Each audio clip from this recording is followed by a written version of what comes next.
There we go. There we go. Welcome, welcome, welcome, welcome, welcome. It feels so good to be back. Happy Sunday, Monday. You're going to be seeing this on Monday. I'm recording this on Sunday. I should have got this done yesterday, or technically this morning about 10 hours ago. But I was a sleepy guy because it was 2 a.m. in the morning. But that's on me for procrastinating and having too much stuff to do on my schedule that I don't get done in an appropriate time. So I apologize to you that you're not viewing this when it's night out. As you can see, the sun is blitzing through my windows. And yeah, we got something new going on. I thought of this on the fly as I was getting together the last few bit of the stories that we're going to be reading today, or you're going to be listening to, and I'm going to be reading. Can you read this? For the people. Nah, let me stop. I was going to put something up on the screen. Nah, let me stop. I'm TikTok brained out. Excuse me. I am so sorry. My beautiful, wonderful people. And all the sweet, need to be educated idiots listening. Subscribe to the Patreon. You'll learn something. Do that though. Hit the link. Subscribe to the Patreon. Don't subscribe to the YouTube, to the Spotify, none of that. Subscribe to the Patreon. Because your boy's broke. Your boy's broke. You ever had your job not hit you with a check on time and it fucks everything up? And then click. It's the first of the month. And you're just like, fuck. Yeah, so that's me. Hit the Patreon. But money's gonna be good next week, so we're not tripping. We're just kind of stressing. Because who likes having no money in their bank account? That shit is not fun. Money in the savings, but you don't want to touch the savings, but you want to buy stuff. You keep seeing stuff. The ads never stop coming. So again, click the Patreon. This is the ad. Let me stop. Remember last week was supposed to be a combination episode. We were supposed to have 3 themes combined into one, but I couldn't do it. I kept finding so many stories. I was like, how am I going to fit entitled, narcissistic, and nasty all into one? So consider this episode 10B. And last week was 10A. But for sure, for the thumbnail, it's going to say episode 11. Even though this is technically 12 episodes, we're all the way in. Because when I posted last time, I got a congratulations, this is your 10th episode. I'm like, bitch, we had a special for the first episode. I know I put that in there so it doesn't count, but thank you for being late by a week. Even when you go on Facebook, you're like, happy belated birthday. You're like 2 days behind because the algorithm is trash. But I should have took my medicine. I'm a little all over the place. Shout out ADHD, baby. Again, when you're watching this on YouTube, you tell me how this looks. I got a new filter on. Shout out to the boys over in Europe. I forget what country. Nice, right? I needed this to go on some shoots I got coming up. Prom, graduation, and motorcycle Porsche shoot. It's not a Porsche, is it? I forget what vehicle it is. I'm very forgetful. If I meet you out in the streets and you tell me your name and your face and you walk up to me a week later and you want to try and be like super familiar with me, I'm going to be like, who the fuck? And I'm going to be like, oh, but I'm definitely not going to remember your name. Super not going to remember your name. So since today's Monday, happy May the 4th, and may the force be with you. Today's theme is narcissism, right? Since, again, I'm a little all over the place, and we had to break up last week's into a 3-parter, you can assume that episode 12, which will be 10C, you see me, my name's 10, and I am your host, that will be about nasty individuals. So today, we're going to, I feel like I should have like my own catchphrase, right? Oh, wait, I do. Welcome to the Intelligent Idiots Podcast. I am your host, Mr. Always on 10. And yeah, let's do this. We're over in r/am I the asshole with a post by Peanut Butter Lola. Am I the asshole for explaining the symptoms of narcissistic personality disorder? My boyfriend, 19 male, and I, 19 female, were talking last night and got on the conversation of narcissists. He asked if I thought he was a narcissist, and I said he has some characteristics, but that narcissism is a mental disorder, and like any other disorder, it's not the person's fault. I brought up the full list of symptoms of NPD and read them out to him. When I was finished, he became enraged. He said I ruined his entire night. He ran off, locked himself in our spare room, and gave me the silent treatment for the rest of the night while angrily texting his friends. This morning, he's still been acting the same way and says it's my fault for the way he's acting because I shouldn't have pointed it out. Am I the asshole? No. But if your boyfriend really does have NPD, you should LEAVE. Why do you want to? You're 19. Why do you want to be with? Why? Wait. Why do y'all live together at 19? Wait, how much money y'all got? Y'all got a spare room? Hold on. What kind of rich ass parents y'all got? They adopting? Hi, Mom. I'm about to get me some new parents. They got money. They got money. Yo. Well, this is a very short story. Let's read some top comments. Or the top comment, right? And bang this out. And then I got something special for you. By Noah_Comprendo with 226 upvotes. Not the asshole. It's hilarious that the boyfriend did his best to prove you correct.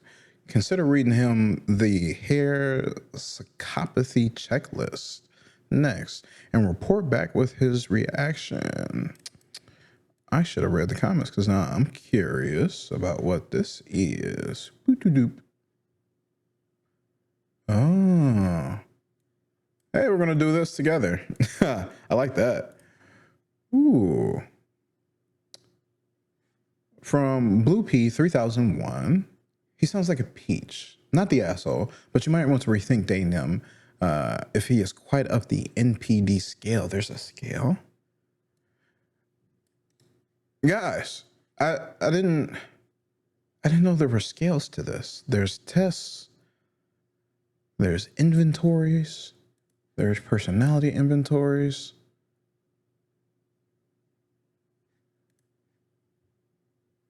Oh, let's do them all. Let's see if I'm fucked up in the head.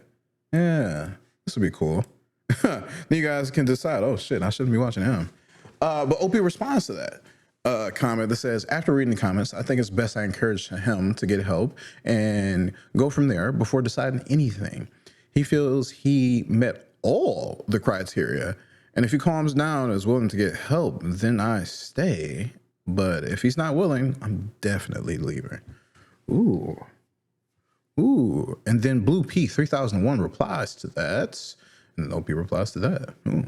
Be prepared. The reason why there are so few people diagnosed with NPD, when estimates place true numbers of people with anywhere from 1 to 4%, is that the very nature of NPD makes it difficult for the person to accept that they need help and need therapy.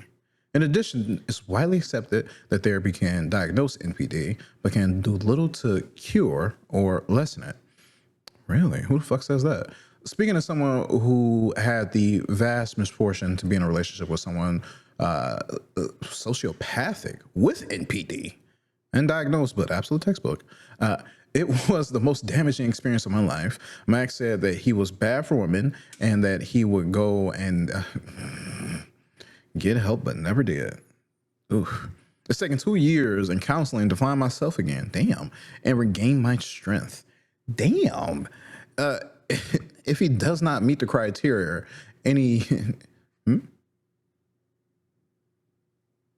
If he does not meet the criteria, you have the opportunity to walk away. Oh, and you have the opportunity to walk away. Now, I would strongly recommend you take it. Where? Hold on. AND. The Y is all the way the fuck over here on the keyboard. How did your autocorrect do that? A and F, A and S? No. Did you accidentally hit T? And then autocorrect changed that to a Y? Any? That's weird. OP replies to that.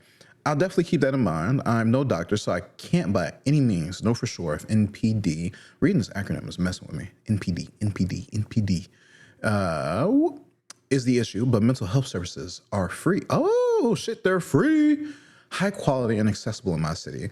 And he's talked about getting help before. However, actions speak louder than words. And I'm currently in the position where if we broke up, it wouldn't make much difference to my life, but I still want to give him a chance and hope for the best before throwing him out the window for issues that he may not have much control over. I'll wait till he calms down more, though, before I recommend talking to a professional, or at the very least, family engagement / support with this issue. Ooh. That is something. Money Background 5513 comments. Well, everyone has traits that resembles any mental disorder. Everyone has some traits of OCD, depression, anxiety, NPD, etc., but that doesn't mean they have it. Ironic that he pulled a total narc move after he asked and you pointed out all the symptoms. Not the asshole. He shouldn't ask questions he doesn't actually want the answer to. And OP replies to that. I never try to diagnose someone. I'm not a psychiatrist, but I read the DSM-5. I hope I got that right. Definition and read examples of behavior. I said he has some characteristics and he believed he had all. I don't know if it was really even my place to confront this type of situation or criticize him like that either. Oh my. And with that, we're going to go over to psychiatry.org with a post from January 30th, 2024. This is the American Psychiatric Association's website, I believe. What is narcissistic personality disorder?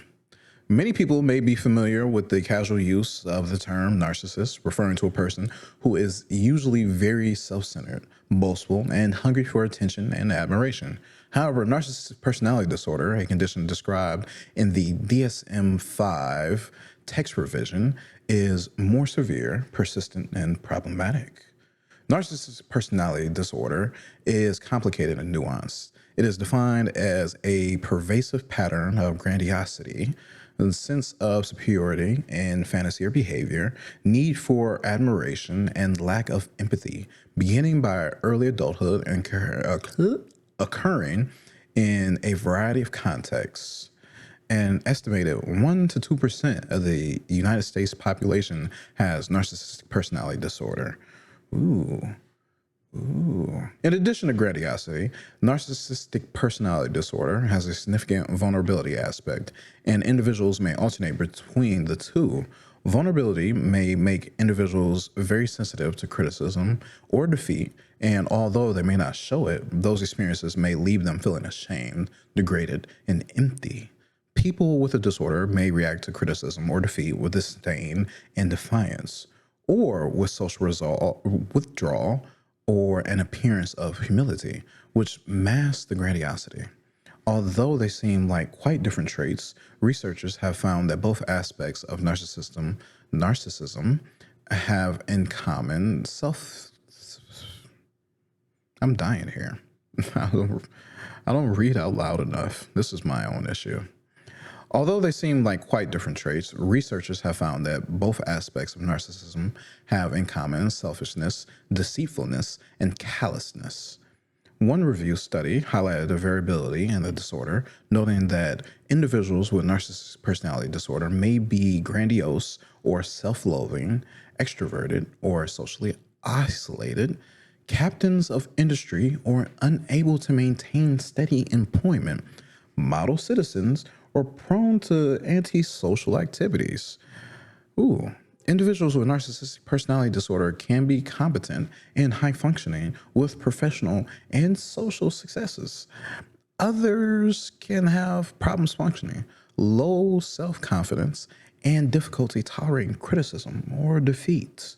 People with narcissistic personality disorder often have relationship difficulties because of problems related to self-preoccupation, need for admiration, and sensitivity to others. They are also more likely to have other conditions and related problems, including increased distress, depression, and anxiety, and substance use disorders. Damn. Narcissistic personality disorder is also associated with increased risk for legal, work, and relationship problems. Damn. While many people may have traits that might be considered narcissistic, that is not the same as narcissistic personality disorder. Quotes, only when these traits are inflexible, maladaptive, and persisting and cause significant functional impairment or subjective distress do they constitute narcissistic personality disorder. APA 2022. In addition, the DSM-5 text revision notes while some narcissistic traits may be common in adolescence, they do not necessarily indicate that the individual will develop narcissistic personality disorder in adulthood. While research is limited, studies show that people with narcissistic personality disorder can improve, but the improvement is gradual and slow. Several treatments have been developed for the condition, and they share common aspects, such as setting clear, realistic goals, attention to relationships and self-esteem, and building the clinician-patient alliance. Okay. And with that, let's go over the traits. Narcissistic personality disorder. Narcissistic personality disorder involves a pervasive pattern of grandiosity in fantasy or behavior, need for admiration, and lack of empathy. Those with narcissistic personality disorders may have a grandiose sense of self-importance, e.g., exaggerated achievements or talents, be occupied with fantasies of unlimited success, power, brilliance, beauty, or ideal love, believe that they are special, and can only be understood by other special or high-status people, require excessive admiration, have a sense of entitlement, i.e., unreasonable expectations of especially favorable treatment, take advantage of others to achieve his or her own ends, lack empathy, or is unwilling to recognize or identify with the feelings and needs of others, is often envious of others or believes that they are envious, others are envious of them. I misread that. My apologies. Show arrogant, haughty behavior or attitudes. And the source for this is the Diagnostic and Statistical Manual of Mental Disorders, 5th edition, text revision, 2022, which is the DSM-5. But the text revision version, I don't know how many versions there are, but this one is coming from 2022. And again, this article in the American Psychiatric Association is from January 30th, 2024. So I assume that this is pretty new. So we're going to come over to psychology-tools.com/test/PCL-22. Introduction. The original hair psychopathy checklist is a... Damn, I need to zoom in. Guys, I know I got some contacts, but I'm still blind as shit with my old script. I'll be having to zoom in to 150% to read these Reddit posts. Where are we at? The original hair psychopathy checklist. Oh, do I feel like I'm reading that wrong? Psychopathy. It's not psychopathy. It's psychopathy, right? It's got to be psychopathy. The original hair psychopathy checklist is a psychological assessment tool designed to assess the presence of psychopathy in individuals. It consists of a 22-item checklist of perceived personality traits and observable behaviors. It is intended to be completed on the basis of a semi-structured interview along with a review of ancillary information.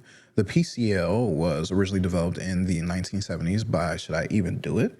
By Canadian psychologist Robert Hare. Oh, that's why it's named after him. Okay, because hair is spelled not like hair. Hey, did you check it out? I got my 2-strand twist down. I got curly hair now. Yeah, just for this episode. I'm going back to the straight dreads later. The PCL was developed by Robert Hare for use in psychology in the 1970s. It has since undergone revision to the newer PCL-R psychopathy checklist revised. But is it text revised though? Nah, it's no TR, it's just the R. In which two of the questions from the original assessment were removed after statistical analysis shows said questions to be unhelpful. Bitch, should I even? Not y'all. The bitch was. Should I even do this? From the 1970s? What DSM was out back then? Hold on. I am so curious now. DSM version 1970s. What version is that? Motherfucker, the second edition was published in 1968. Why am I reading the AI?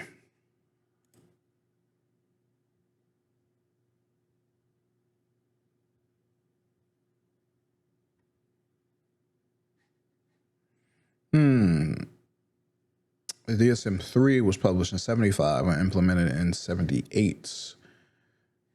And work began on the DSM-3 in 1974 with publication in 1980.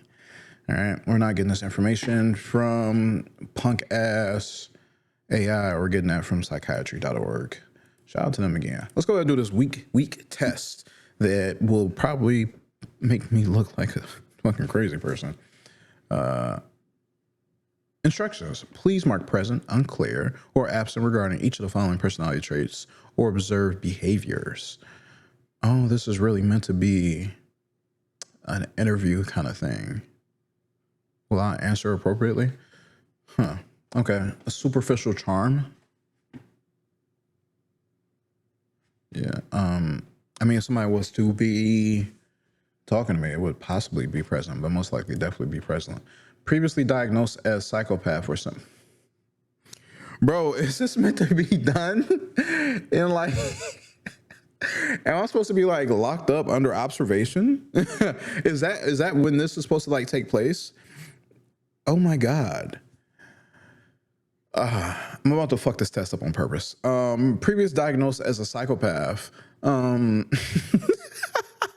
Definitely absent. We're gonna answer that. Egocentric, grandiose sense of self-worth. Definitely present. Proneness to boredom. Low frustration tolerance. Actually, that is always definitely present. That's not. I'm not bullshitting that. Pathological lying and deception, possibly present. And I hate liars, but you know, sometimes I just be like, "You're a nice person." Yeah.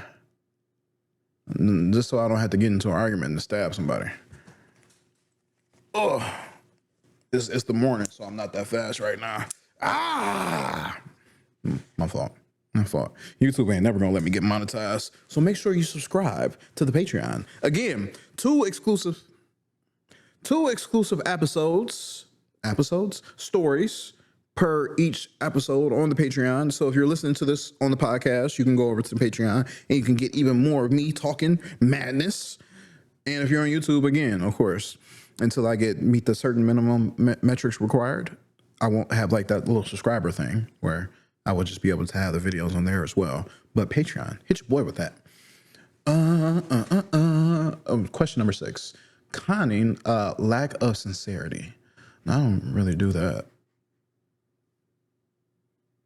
Definitely absent, lack of sincerity. No, I'm gonna be sincere with your ass. Will I lie? Nah. But will I be sincere? Wait, don't those questions go in hand? But pathological lying and deception. It's not a slash. This one's conning slash lack of sincerity. Who cares? Lack of remorse or guilt. I definitely got that. Fuck you. Lack of affect and emotional depth. No. Callous, lack of empathy. No. Parasitic lifestyle. No, that's weird. Short-tempered slash poor behavioral controls. Sometimes I just lash out. Oh, I hit you with a chair, but it's not WWE. Promiscuous sexual relations. Hi, Mom. I have been with 3,000 women. Early behavior, because my mother watches this. No, I'm lying on purpose. Early behavior problems. Yeah, let's say me not remembering anything before 8. I was setting plants on fire and drowning dogs. Lack, yo, don't take this serious. I promise I'm fucking around. Lack of realistic long-term plans. I don't know what I'm gonna do tomorrow. Impulsivity. I probably won't go to work. Tomorrow's Monday. I probably won't go to work. Irresponsible behavior as a parent. I flushed all my kids down the toilet. Frequent marital relationships. What the fuck does that mean? Yes, definitely. How do you have frequent? Does marital in 1970s mean sexual? Is that what that is? Sexual relationships rather than, because 1970s women just got all the rights. They have finally just got all the rights. So like divorce wasn't a thing. How are you asking this question? Juvenile delinquency. We'll say properly. Poor probation or parole risk. Absolutely. Failure to accept responsibility for one's own actions. Bitch, what? Many types of offense. Yes, because I'm poor probation risk. Drug or alcohol abuse, not direct cause of antisocial behavior. I'm wasting y'all's time with this. I am so sorry. So I scored a 29 out of a possible 44. While there is no specific cutoff, higher scores indicate a greater likelihood of psychopathy. Are you concerned about your score? Chat online with a licensed therapist.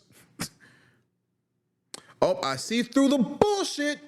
As a BetterHelp affiliate, we receive compensation from BetterHelp or other sources if you purchase products or services through the links provided on this site. Let me click this link. Let me click this link.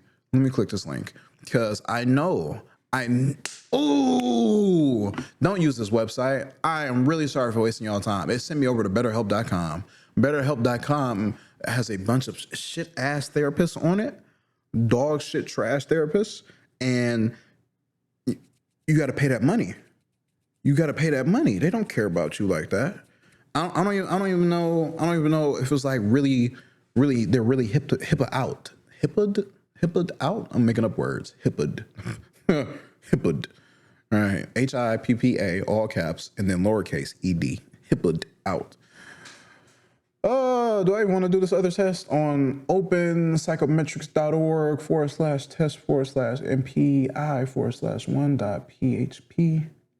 Damn, I'm blind. All right. We'll zoom in. That's a fair amount of questions. For each pair of items, choose one that you most identify with. If you identify with both, equally choose which one you think is most important. So I got to pick one no matter what. Yep. I have natural talents for influencing people. I am not good at influencing people. It depends on how dumb they are. I have a natural talent for influencing people. Modesty doesn't become me. I am essentially a modest person. If I had more money, I would not be modest. I would do almost anything on a dare. I tend to be fairly cautious. Yes, I'm not doing shit on dares anymore. I'm in my 30s. But if you challenge me, not a dare, if you challenge me, when people compliment me, I sometimes get embarrassed. What? I know that I am good because everybody keeps telling me so. I guess I go with that. What? What are these tests I'm taking? I thought this would be like cool and I would like come out looking like, I'm crazy because I'd fake it, but that shit is weird. We're like getting away from the realities of the theme and the stories I wanted to read today. The thought of ruling the world frightens the hell out of me. If I ruled the world, it would be a better, yes, it would be. I can usually talk my way out of anything. I try to accept the consequences of my behavior.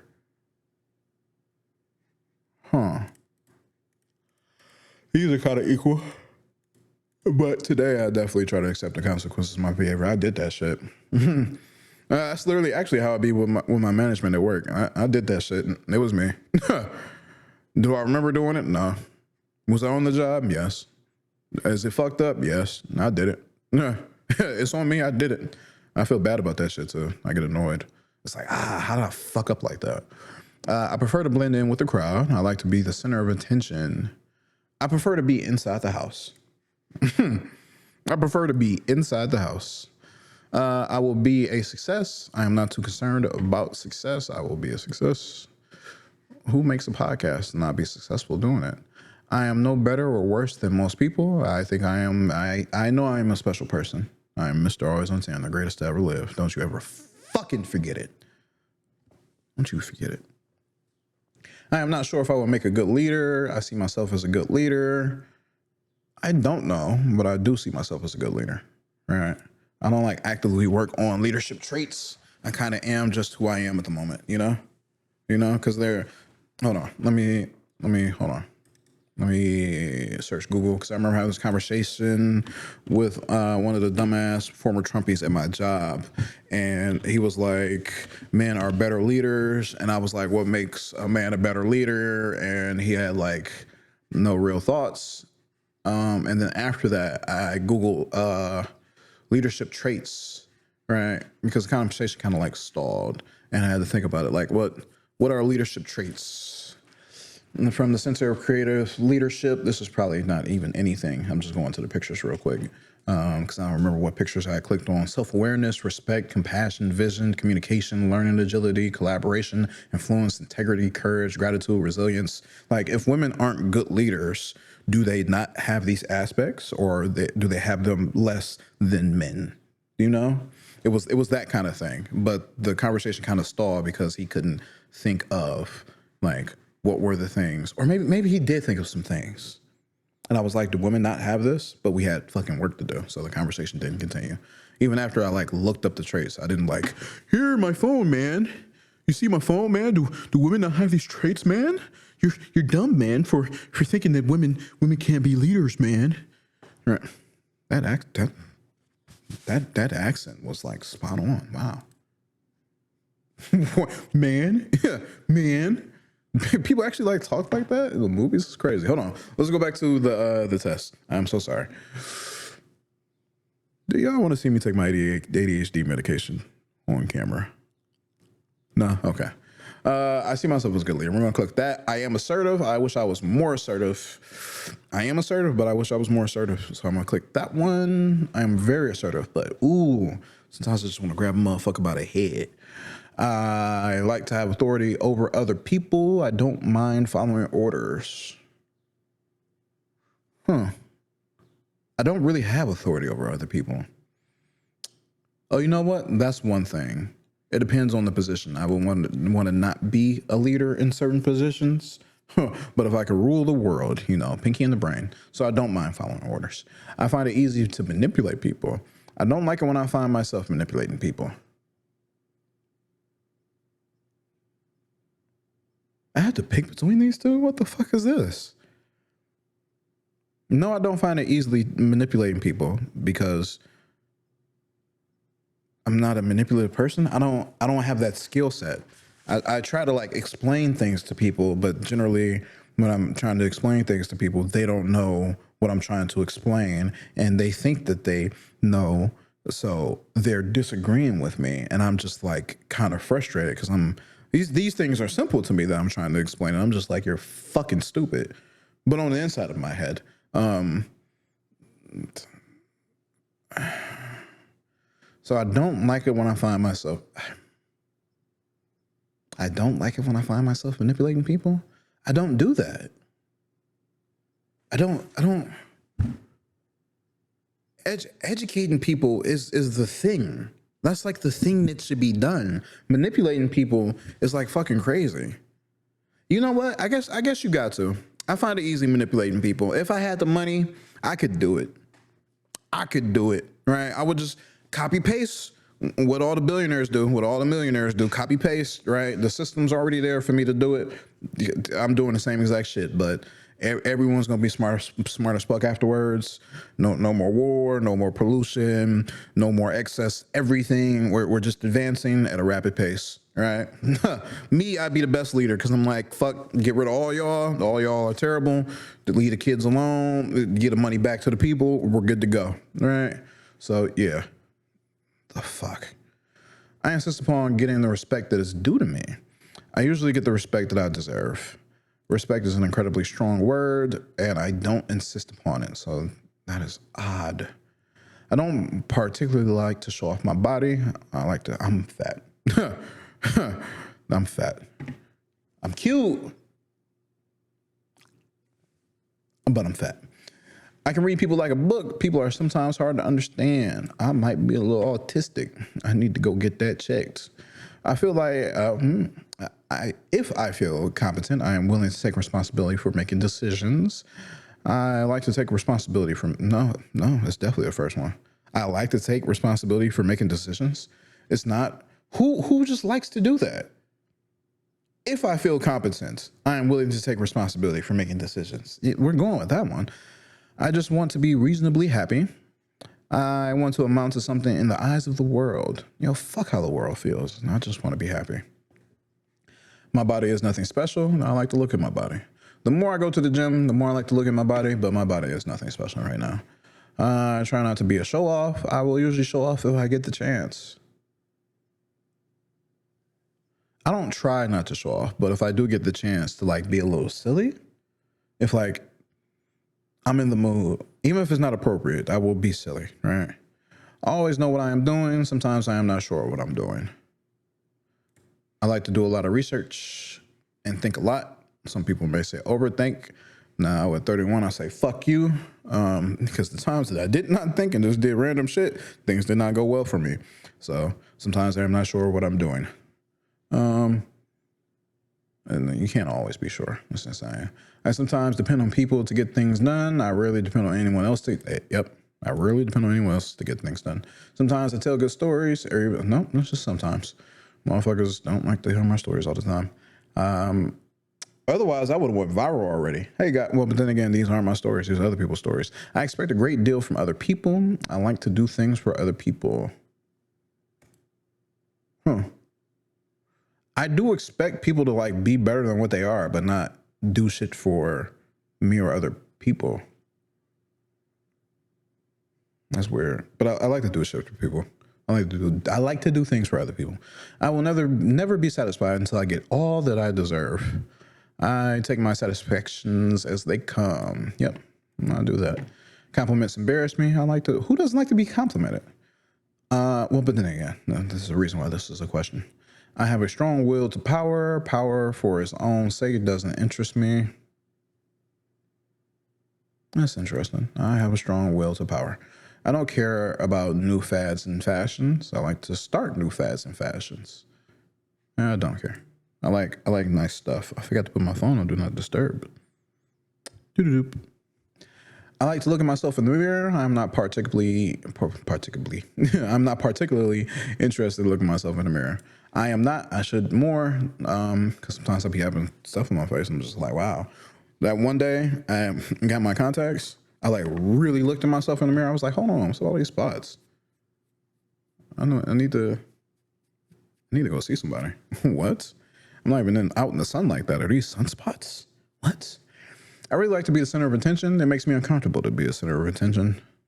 I like to be the center of attention. I don't know. If I'm vibing, yeah. If I'm not, no. I can live my life in any way I want to. People can't always live their lives in terms of what they want. It's the second one, but it's also the first one, but it's the second one. What? I can live my life in any way I want to. Would there be consequences? Yes, but I would deal with them. People can't always live their lives in terms of what they want. This is 1,000,000% true out of 10%. I don't know, bro. This is weird. Being an authority doesn't mean that much to me. People always seem to recognize my authority.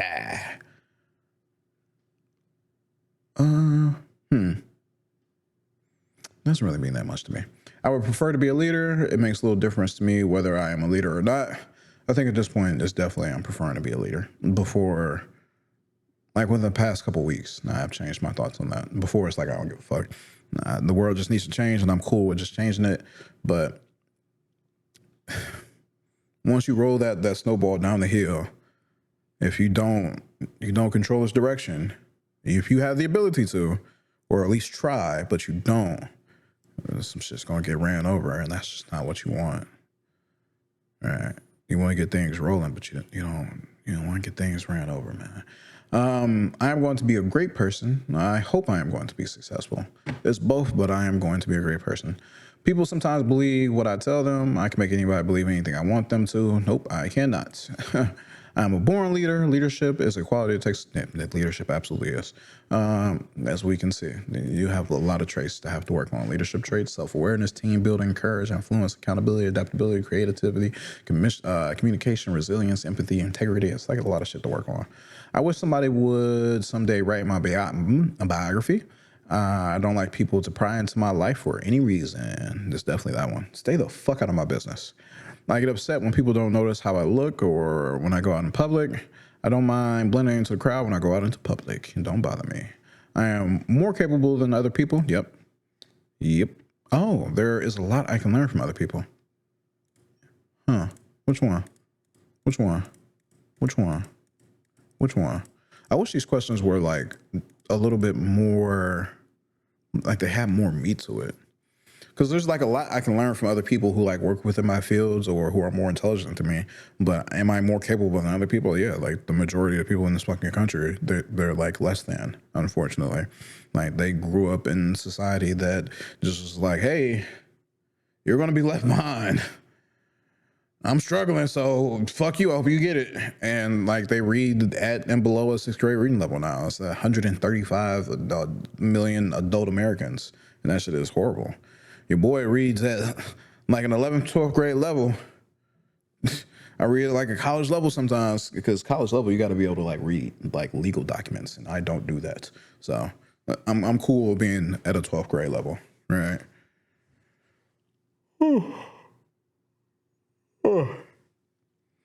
I remember seeing like a list, and it was like going through what you can read, and it was strictly college level. Was you're reading through scientific documents on medicine and whatnot, and going through legal documents. I'm like, I don't do that. I don't do that on the regular. So if I did, I would probably be Googling shit every couple of sentences. Like, what's this? What's that? What's this? What's that? I'd just be doing it. So I'm cool. I'm cool with 12th grade. I was always bad in English because I would be reading books in English class. I'm getting so off topic. Just so off topic. I hate the English language though. It's just a mishmash of fucking French, German, and Latin. I am much like everybody else. I am an extraordinary person. Continue.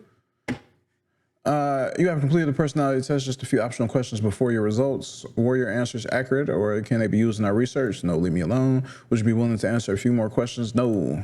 Continue.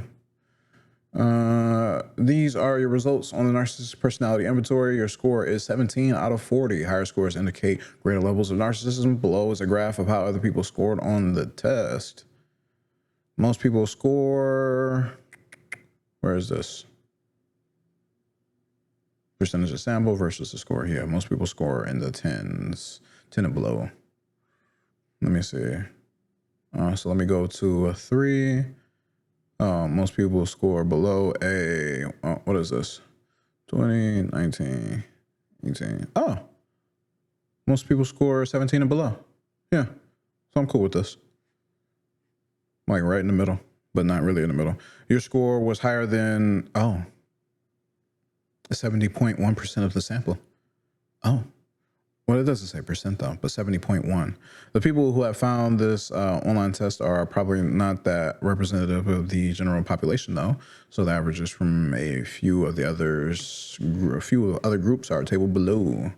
U.S. University undergraduates, Raskin and Terry, 1988, 15.6. U.S. celebrities, 17.8. U.S. adults, 15.3. 2009, 2009. Yeah, who cares? Who cares? I'll definitely leave this linked in the story, or in the bio, in the information below. So you guys can either take the test, and you can also read through information about NPD, along with the DSM history, from psychiatric.org or psychiatry.org. I can't say words anymore. I forgot how. Yo, this was supposed to be like a short story to start off the episode. It's been 40 minutes. What am I doing? Moving on. We're over in r/am I the asshole with a post by throwaway nraft 4911. These default usernames. I don't even know if that's a default username. Oh my Lord. My brain is a little fried. Am I the asshole for spending $45,000 of my husband's and I's money to collect a $5,000 judgment from my ex? Yes. I don't even have to read the story. You spent 45 bands just to get 5? You're in the hole 40. That's not good math. The only good thing about my 45 female ex-boyfriend is that he's the dad of my 2 kids, 16 female and 13 female. We split 10 years ago, never married. I started a wedding planning business shortly after we got together and hired him as an office manager. This is when the full force of his narcissism came to light. Basically, he lied about his previous work experience, treated the credit card I gave him for business expenses as his own piggy bank, flirted with other women, was a destructive, vindictive employee. Oh, is that it? That's a lot. I will take responsibility. I jumped into owning my own business and made mistakes. Did not know what was important or how to strategize. I understand that. The business went bankrupt. Ooh, and our relationship blew up. I sued him for property destruction and conversion. Basically, the civil version of saying he stole from me. Among other things, property destruction. He humiliated me by saying I was sexually harassing him. I was eventually awarded an amount that is around $5,000 today, factoring in interest. I thought I won because he had filed bankruptcy before and could not for many years. He then started this game of chicken with me, and I felt like I needed justice, especially because the cops refused to charge him for all he's done. Oh my God. I thought y'all were supposed to protect property. Didn't he commit property destruction? He's been whack-a-mole ever since. At first, he would quit jobs once he found out that I knew he was working there. He worked under the table for a while, lived off another girlfriend, and then moved to a state where you couldn't garnish wages. Oh, I've spent countless hours with expensive lawyers fighting the case, which he dragged out, plus on chasing him around, throwing around subpoenas as well. My ex has since developed a false sense of security and has been working openly. I told my husband I wanted to get him to pay up before he files bankruptcy or spends all his money. He was upset because outside of the first $10,000 I spent fighting this, $25,000 was our money. But legally, I could just get my ex, I get collections costs out of him. What? After I put down a $5,000 retainer, my ex quit his job and I realized I needed a PI to gather information. The retainer has all been spent. I get this sounds insane, but the principle for me, but it's the principle for me. What? He made years of my life horrible. Yet my previously supportive husband said that I, one of the heads of our household, and every leader has to understand war is expensive, and at times the cure is worse than the disease. He said my ex will never make me financially whole and that he did not want our money to keep funding this. I was furious and we lapsed into a screaming match and asked him to leave for the night. Girl, why? He's right. I could not believe he was withdrawing support. I can't believe you took $25K of y'all money out the bank account. We make $80,000 a year are frugal, but what was the point of money if it wasn't used for things we value? But now the investigation was bearing fruit. But I just wrote another check. I just wrote another check for $5,000 and anticipate having to write a third. The check's funds came from transferring from our savings account. Oh my God. Oh. My husband is furious for that, and I said I was setting a bad example for the girls. Am I the asshole for needing justice for the pain he caused me? Bitch, do you not know how to throw hands? Do you not? Matter of fact, here's the fit check of the day. Here's the fit check of the day. If you couldn't tell from the Funko Pop, we Batman'd out. Batman knows how to throw fucking hands, man. Batman knows how to fucking throw hands, man. Right? When justice is needed, the bat is there absolutely all the time. Right? If you need to take justice into your own hands, go do it. Go do it. You could have spent a couple dollars on a PI, found out where he lived, and pulled up and ran his pockets. You could have spent $5K, $25K over a decade of mixed martial arts training and could have beat the brakes off of him. If you wanted to hold a grudge for this long, sure, go ahead, but don't put yourself into potential financial ruin just because you're fine and you're frugal and somehow you make it work off of $80,000 a year with 4 people in a singular household does not mean you should take fucking 30 bands out your savings account and you are thinking of spending more. The lawyer is pimping you out. Your mental headspace makes me think that both of y'all are narcissists. It just hold on. So let me see. My God. We're gonna go back over to psychiatry.org. Have a grandiose sense of self-importance. No.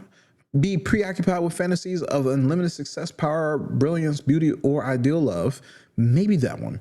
Believe they are special and can only be understood. That you're teetering on that. Require excessive admiration. No. A sense of entitlement. Absolutely. You think you're entitled to this money, so you're going to spend what? 9 times the amount? And you're about to make it 10 times the amount? Bitch, you're not Mr. Always on 10. You're not me. You're not him. Ooh, take advantage of others to achieve his or her own ends. Yep. Absolutely. Lack empathy or is unwilling to recognize or identify with the feelings and needs of others. You're pissing on your husband. You're stealing from him. He's working with you. You're working jobs together separately, but you both put money into that savings account that you took 25 and then another 5 from 30 bands out of? My God. What about the kids? They're 11 and 13. You may be able to live off of 80K, but your kids might want more for themselves. Or it's just the fact of the matter, this shit is going to be more expensive by the time that they're adults. 30 bands would have went a long way towards their college. Do you have a college fund for these kids? Is often envious of others or believes that others are envious of them. You are most certainly envious of your ex because he is just skating free without paying for what he did against you. And once he files for bankruptcy again, he's going to be scot-free. So arrogant, haughty behaviors or attitudes. You acting crazy.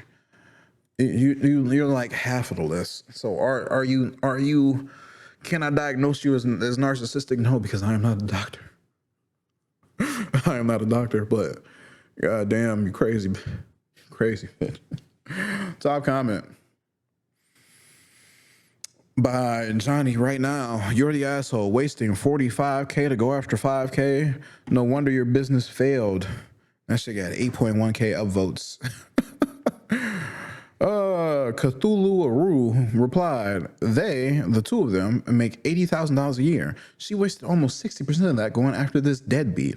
And even she was able to make him deadbeat. I just thought about it. He's not even paying child support. Oh. Did he give up all his parental rights? Why didn't you take him to court for that? Why didn't you take him to court for that? You would still be able to collect years later. And not only that, up to a certain point, oh, the kids are 18, they can go to court to go after him. So he could file bankruptcy, think shit is sweet, get his ass taken to court. Didn't pay child support. They're going to lock him up. Police would definitely go after his ass for not paying child support. Property destruction? Well, I guess he didn't drive his vehicle into y'all former building, so maybe he just broke a couple things, punched a couple holes into the wall, so the police didn't give a fuck because he was a man. And most police are cops. It's like, you probably deserved it. You're a woman. Right. You was probably acting crazy as fuck like how you are now, and they didn't take you seriously. Right, because they're misogynistic pieces of shit, and they don't care about anything, really. That was like property destruction. It's just, when do cops not care about property destruction? But let me go back to the comment. Ooh. And even if she was able to make him be responsible for the fees, how? You can't get blood out of a rock. OP says it's the principal for her, but she's wasted more than half a year's pay of their money for her principal. Just let it go, girl. You're the asshole. You know what? I didn't give my opinion. Yes, you are the asshole. You are a fucking dumb piece of shit. Dumb. Aren't stupid people supposed to be strong? When I don't think, and I get real angry, I get real strong. Real strong. I put the pause on the motherfucker. When I stop thinking, it's just like, but you seem dumb all the time. Why didn't you bash his face in and run his pockets there? You spent 50, you're about to spend 50,000. You spent 45 bands. I feel like you could have spent 10 to learn from like a top tier hacker on how to steal this motherfucker's identity. And you could have ran a credit card up and got 5, 10, 15 out of his ass. He's post the first bankruptcy. I'm sure his credit would have looked like something. You could at least got like a $300 credit card out of his ass. We got a paragraph from Shiny Irish Narwhal. Yes, OP, bear in mind that you are giving your ex everything a narcissist could want. Your time, effort, financial sacrifice, attention, and a long, sustained, intense emotional reaction. You are losing to him regardless of the $5K. Screw the principal. He is beating you by keeping you in the game. And forget any grousing. That's a new word. On his end, that conveys he doesn't enjoy this. Was this a real word? Grousing.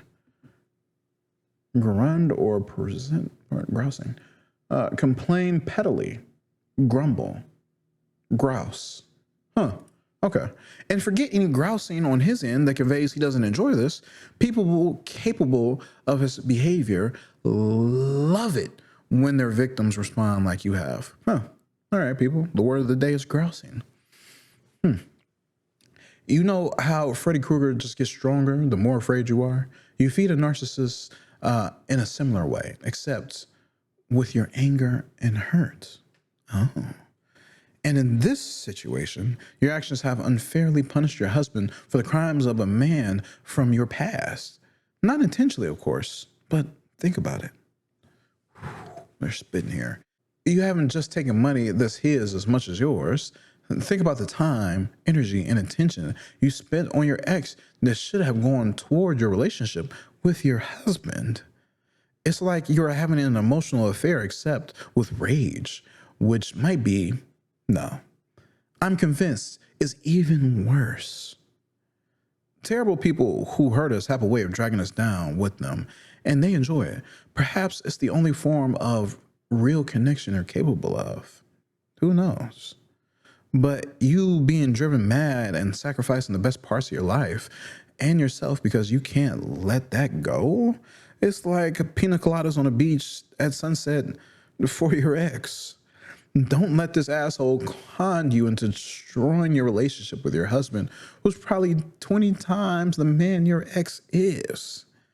Wrap this legal nonsense up right now, apologize to your husband, and tell him you'll go to therapy, at the very least a narcissistic abuse support group, to heal from the wounds that drove you temporarily insane.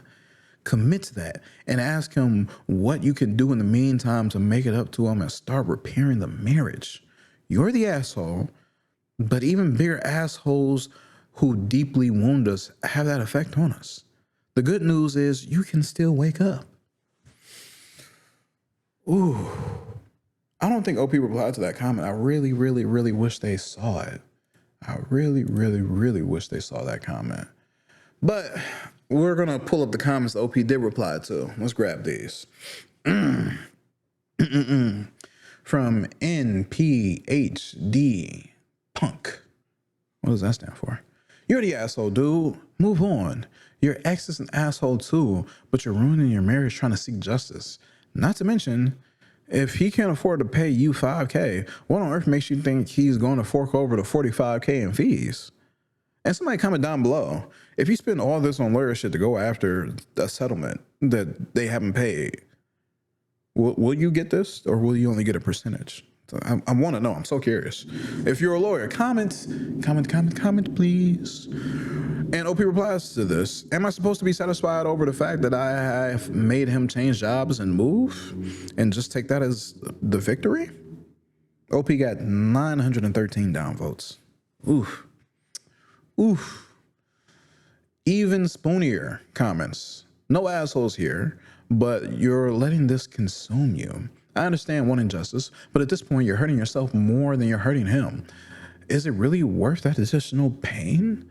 Maybe you decide that it is, and if that happens, then you do what you need to do, but there are other people involved in this now that may need to do what they need to do. You have the right to go down this ship. Now, you have the right to go down with the ship if that's really what you want. But you don't have the right to drag others down with you without their consent. This got 125 downvotes, but OP's reply to that got 432 downvotes. Ooh. This thing of downvotes is negative upvotes. I know we haven't dealt with negative comments or negative downvotes until now, but goddamn. OP replies, I just lay awake thinking about him living off the unreported cash and laughing at me. You need therapy bad.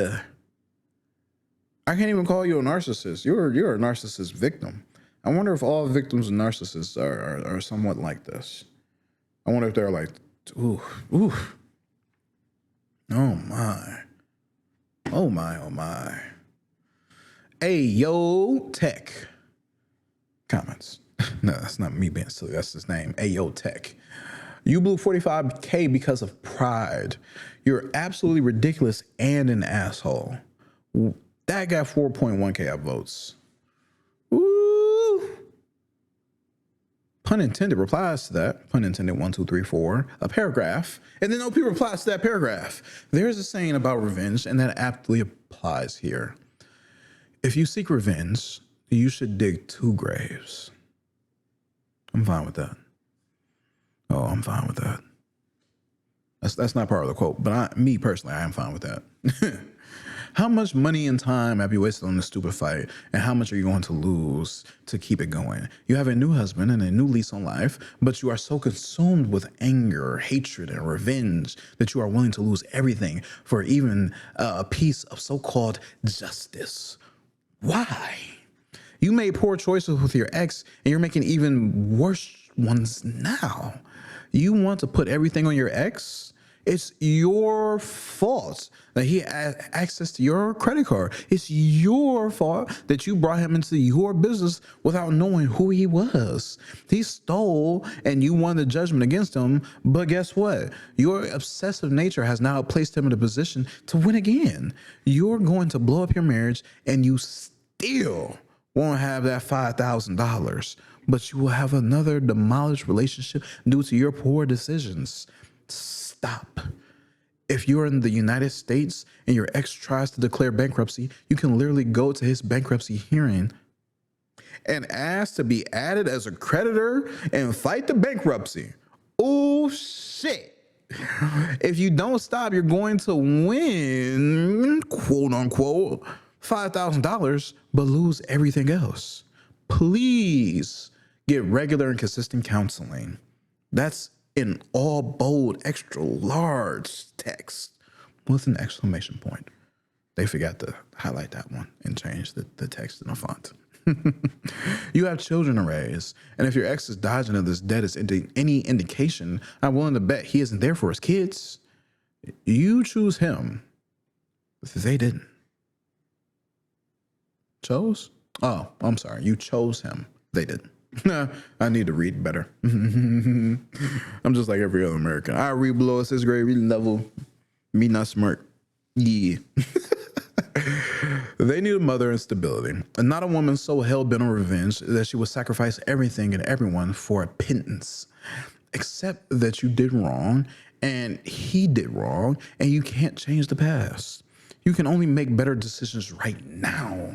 Right now, you aren't doing that. You're behaving poorly when your kids need you the most, and you're wasting the only resource you can never get back, your time. Your kids will be grown before you know it. Don't waste their childhood trying to attack their father for what he did. Focus on creating a beautiful life for yourself, your kids, and your husband. Ooh.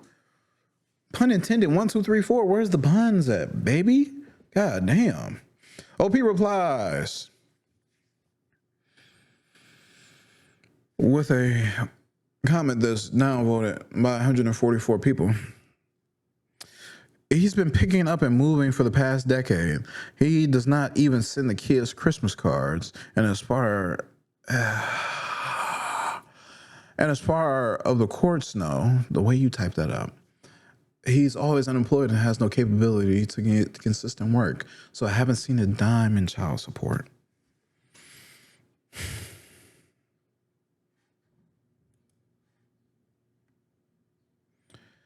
Ilias Bap replies to pundits in this comment. Man, I wonder how much of the college money went into this, plus time and energy that could have been spent into making more than $80K a year. Your ultimate revenge on him could have been to be more successful than him, and that you didn't need his money to take care of your kids. Wow, you're the asshole. And OP replies to that. Are you kidding? Are you kidding me? For many of the years, we've only had a rough idea where in the country he's been living because he is such a nomad who cannot keep a job. He has not paid a dime in child support. If he did, maybe I'd be more keen to forgive his debt to me. The kids only know him by his first name, and that he's probably living off some family member or another woman he's managed to trick into thinking that he's a good person. Capital of Texas replies to that. More like, are you kidding us? This is quite honestly the dumbest "Am I the Asshole" post I read in a while. If you can't even pay child support, in what universe do you think you're going to get your $5K plus all legal fees back? You're the asshole, and then you have the nerve to make your current husband leave for the night over your stupid actions? You're the asshole twice for that alone. Grow up and move on. Edit to add, 80K combined income is not enough to fund this nonsense you have going on. It's fucking not. it's really not. Yo, I don't hope her husband left her, but I hope she got the best therapist in the world. I hope she spent about $45K on a therapist and got her right.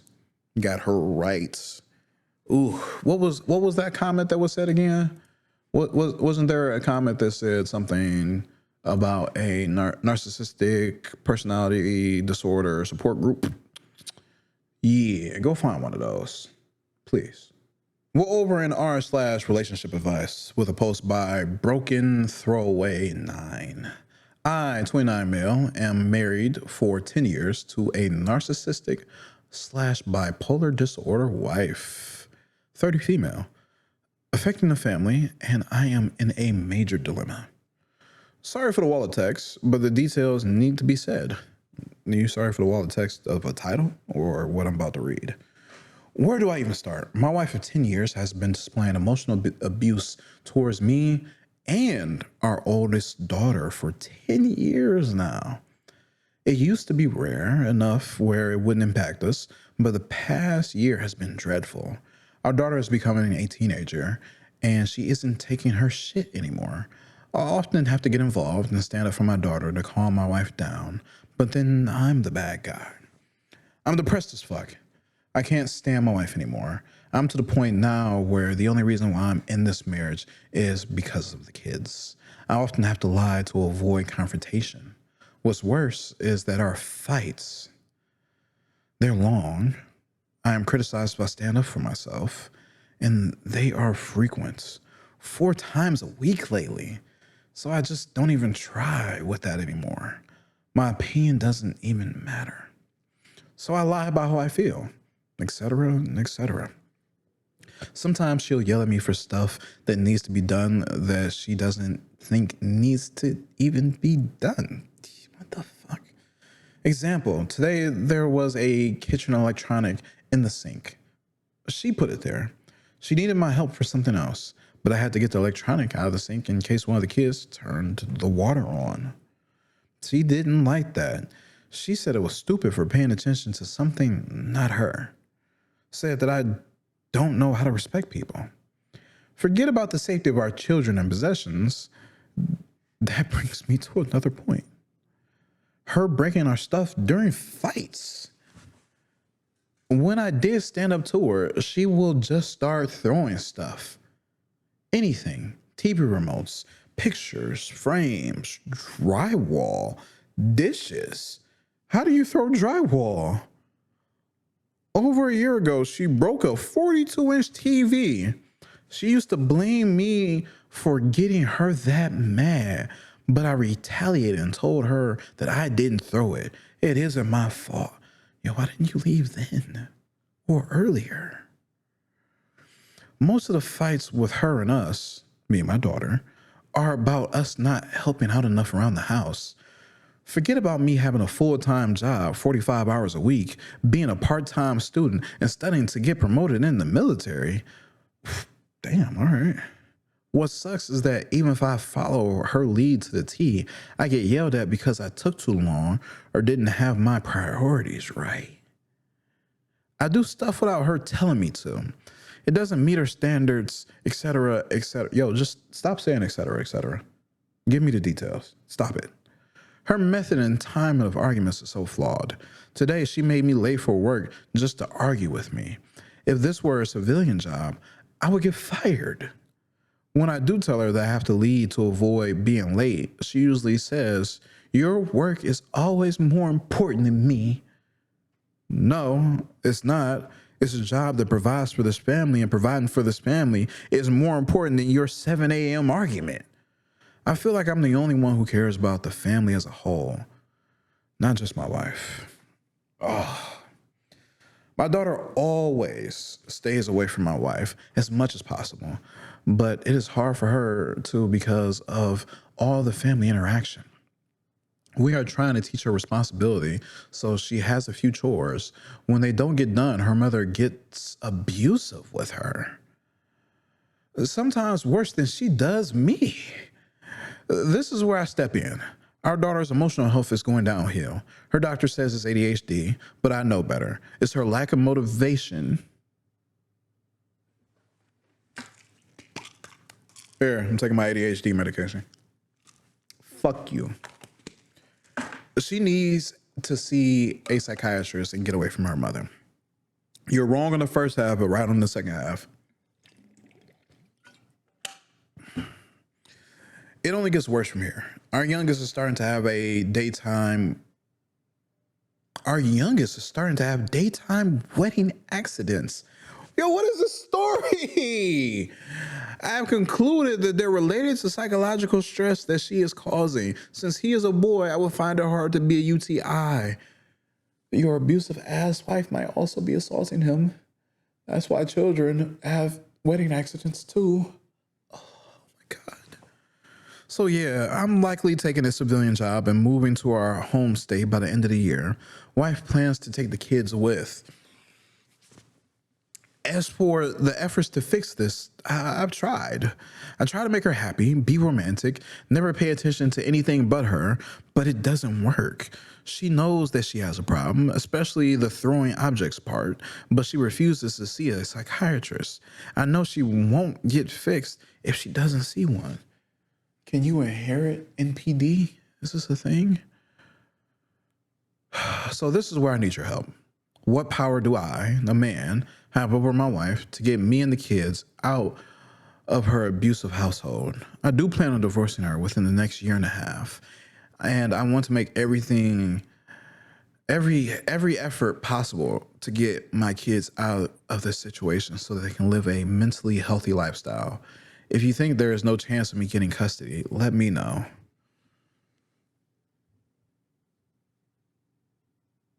Have your buddies in the military disappear. I read this story, but I forgot how fucked up it was already. Oh, sorry about that.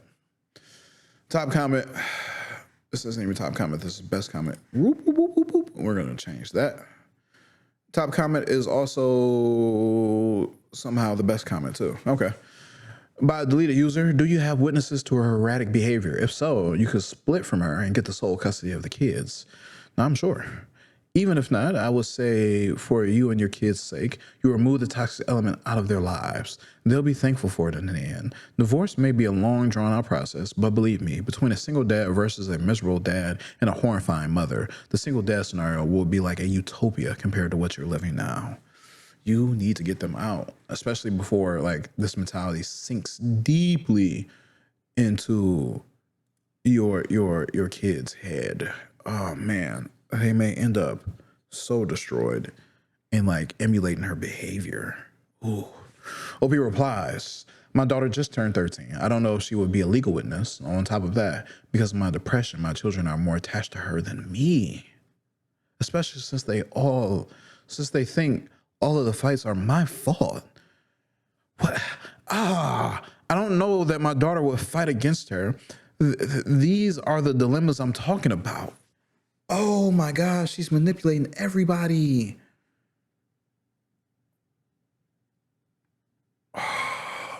Mind of an obsessive. Every space is a underscore. Mind of underscore. Too many underscores. First, wow, a cyber hug. I read and own a book called Walking on Eggshells. It's about people with BPD. I agree with getting your kids in counseling. Being the child of a woman with bipolar disorder and narcissistic tendencies is so hard. Why am I mixing up BPD and NPD now? My brain is a little fried. When you met this woman, did you feel like you had just met the most perfect woman in the world? Slowly, over time, did she start to complain that you weren't living up to her expectations and that you needed to change things in order to make her, the perfect woman, happy again? It was now becoming your fault that she was no longer the perfect woman because of the neglect or whatever else you were doing wrong. I can tell you right now that your girls have been made unwilling partners in a parent/codependent relationship. You are going to need to get those girls into counseling and have the therapist be your witness as to what these girls are being put through. Now, one other thing, broken attracts broken. This means that there is some part of you that is unhealthy and needs attention. You cannot focus on changing her. As much as she needs the help and as much as you would love to have a normal life, your focus needs to be on you and your girls. Plus, keeping up the journals of her behavior is a big deal. Keep doing it. And OP replies, FYI, older child is a girl, younger is a boy. It's like you know my wife. Yes, I had the perfect woman. But I mean, we do a lot of awesome things together. play video games, do outside activities that we both love. But in that first year of marriage, when we needed each other's support the most, I felt like I had to go 90 when she went 10.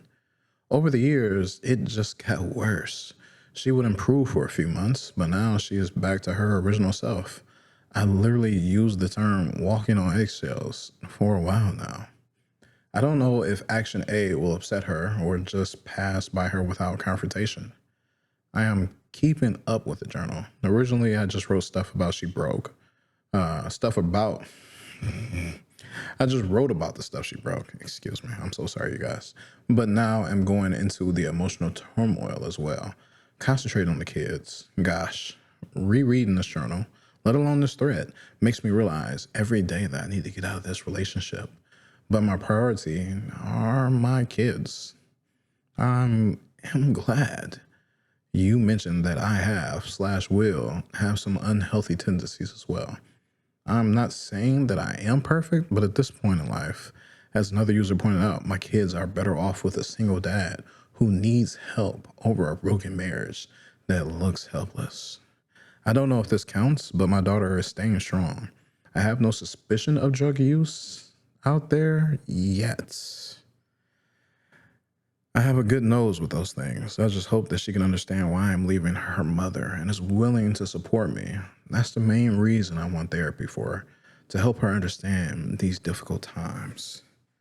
You don't need your daughter's support. You need to be her support, man. Oh my God. Let's go into the update. Update 1. Last night, my wife threatened me with a butcher knife to make me leave the house.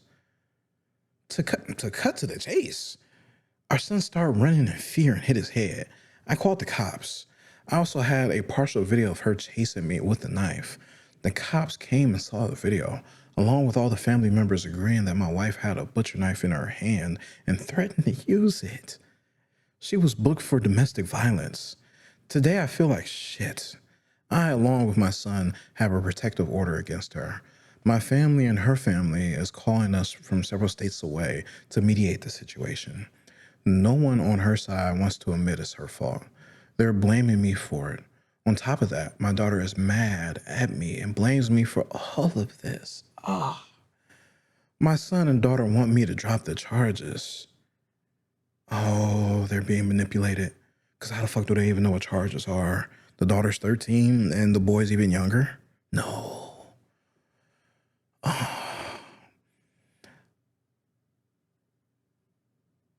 13. Wait, when did you're 29? Oh, you guys had this baby young. You've been locked down for this long.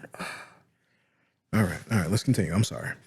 My wife has also communicated that she wants to work on this together, that there is still a chance to save this relationship. On one hand, I believe this is just a bait and run plan on her part, hoping that I fall for it. Let the protective order expire and then she takes the kids and run. On the other hand, she does sound sincere since she is admitting that she needs to see a shrink and she hasn't screwed our finances yet. What do you guys think? Get your half of the money out of those accounts. Ooh. For those of you wondering, I have talked to a lawyer. I do like him so far, but finances are tight. I will likely be getting a debt consolidation loan or file for bankruptcy. Right now, I am getting into contact with free legal assistance programs, but don't know what I qualify for. Also, the kid's reaction is the exact opposite of what I expected. I expected my daughter to support me since she has taken most of the abuse from her mother, but instead she wants me to lift the order to make things go back to normal.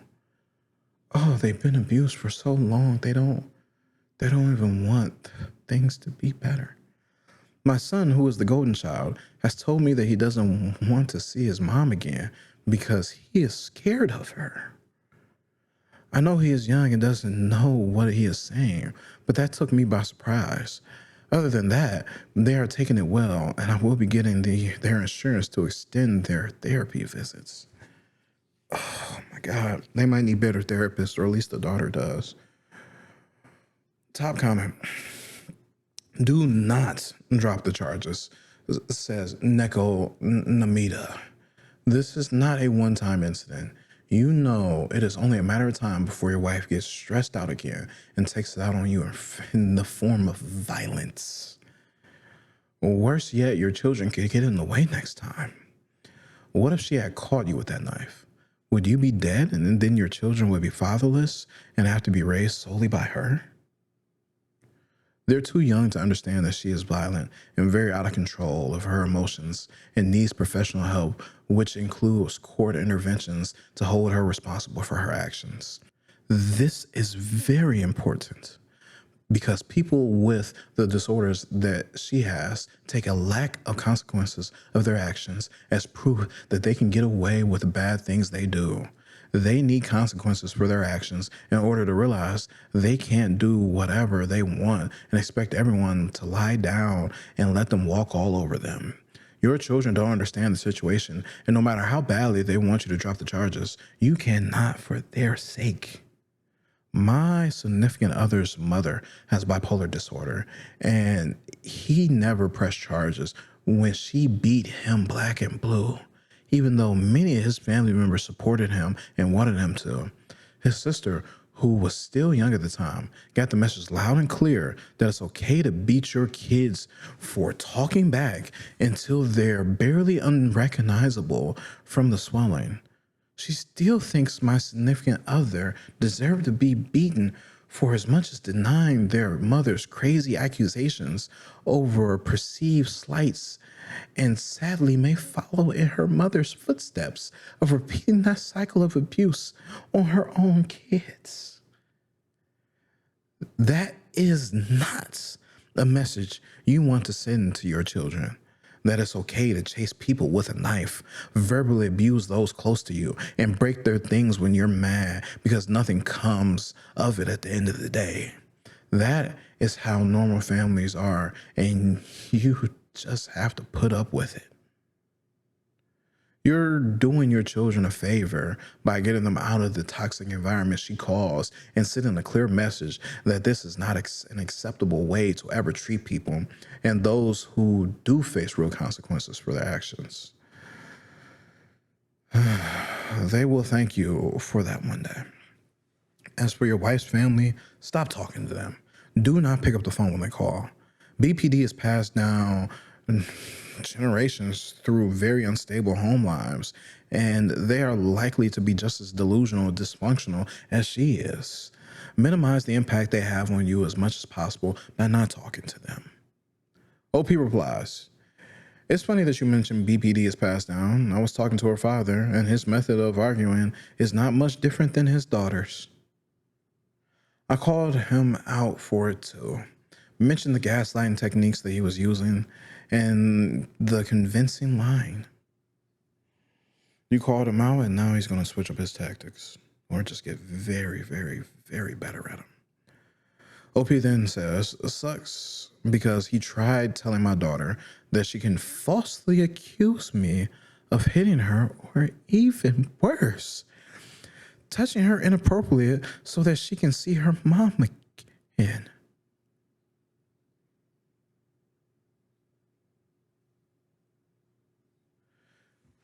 He tried telling my daughter she could have falsely accused me of hitting her, even worse.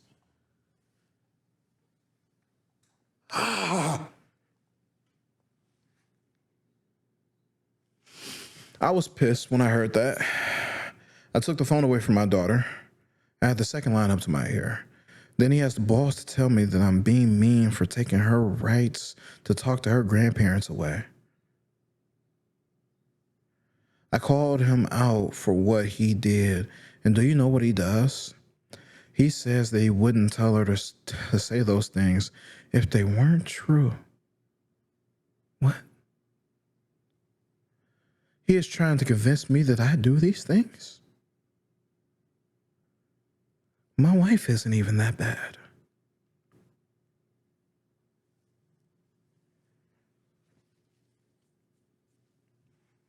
There are so many comments by OP on these individual posts.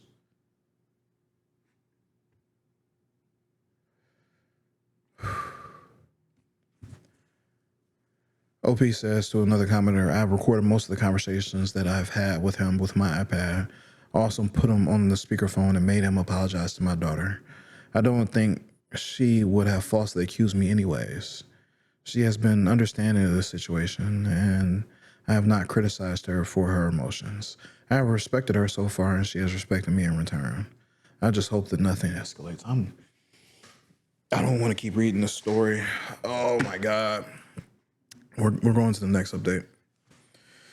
So I had a permanent protective order hearing this week. I show up with my lawyer. My soon-to-be ex-wife shows up with no representation. We show some videos. My brain is broken. We show some of the videos I took, showing abuse from her on myself and both kids. Her only defense was about how she has been attending therapy sessions, anger management classes, etc. It did look like she had better control with her self-discipline. You mean when there are other people watching? And potentially her freedom is on the line?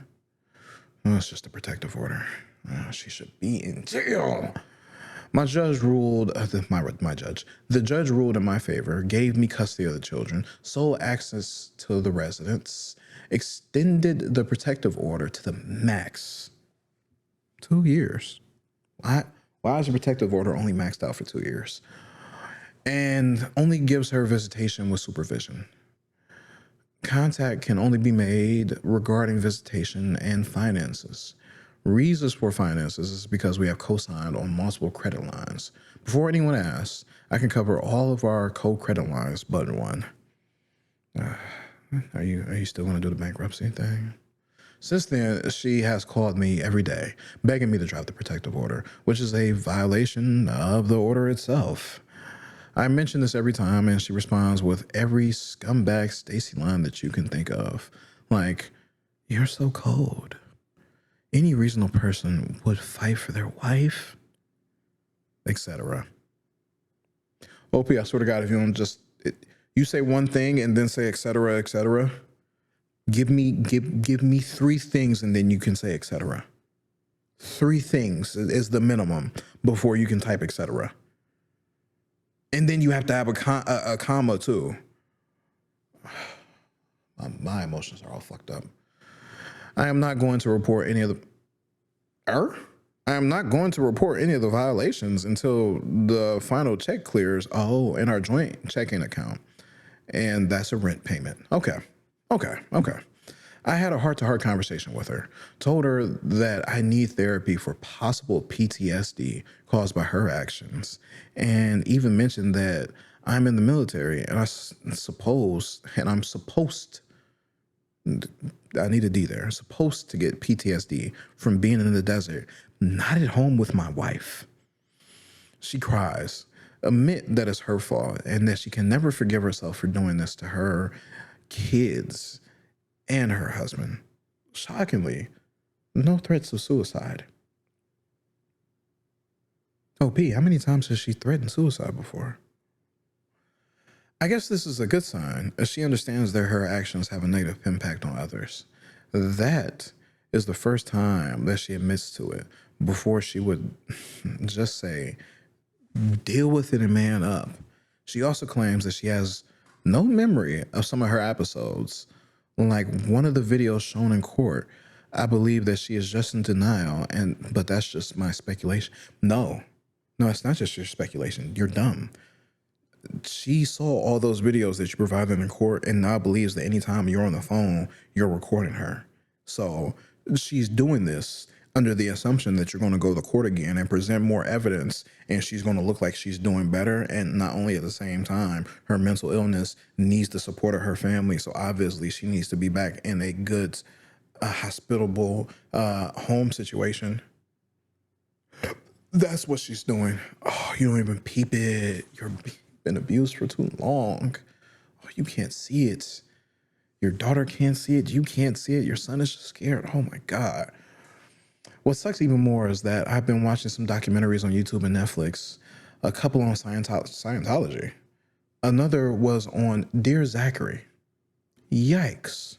Talk about some depressing documentaries that I can sadly relate to. The woman in Dear Zachary Shirley Turner is a raging psycho and says so many things that reminds me of my soon-to-be ex-wife.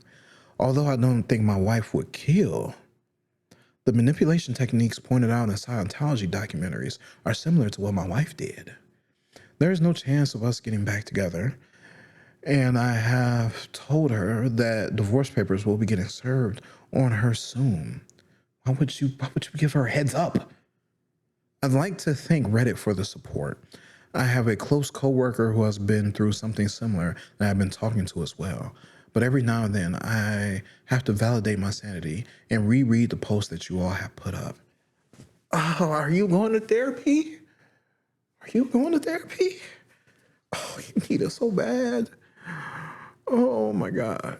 Top comment by Alpha Bay 27 instead of Alpha, it's E Alpha. Make sure to report her when she violates the protective restraining order. If she backslides and you haven't been reporting her all along, you won't have done your due diligence in dealing with someone you know to be unstable. And OP replies to that. I know. One thing that sucks is that if I report her just 2 more times, it is a felony. That she would not be able to perform her hospital job. The one I paid the education for, but I guess that is one sacrifice I will have to make to cut all ties with her. Do it. Do it. Tuesday_D replies to OP. Victim shaming goes both ways. If you don't report her, education be damned. You're setting yourself up for an ineffective response if she goes off the deep end again and tries to harm you or your children. The cops will shrug it off. How bad could it really be if you've been picking up when she calls you? Probably even worse because you're a guy. The cops will absolutely treat you like this. That will absolutely be what they say. If you want to ensure the protection of the protective order you went through that time and money to get, you need to enforce it yourself. The police won't do it if you don't. OP replies, yeah, that's a pretty good perspective. I know that I will have to report her, but seriously, I cannot let her mess with my money. In the meantime, once that check clears, boom.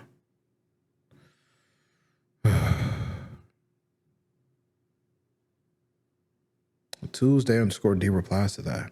If you need to wait until then, don't speak to her when she calls. In my state, too many instances, and they can go to the judge and have the order stripped. I bet you this evil bitch did the research. I bet you this evil bitch did the research. I bet you did this evil. Ooh. OP, listen to this poster. The same thing happened to my mom's restraining order. She's an adult making this decision to ruin her career, and there is zero burden on you. To hell with the check. Your children's future is so much more important than a few $100s. OP replies, $1,000. $2K to be exact. And again, they reply, it's less than you'll have to pay a lawyer to get the order reinstated, not including the harassment she'll heap on you and your kids. And Not Happy Jane replies to that. How much money is your happiness worth?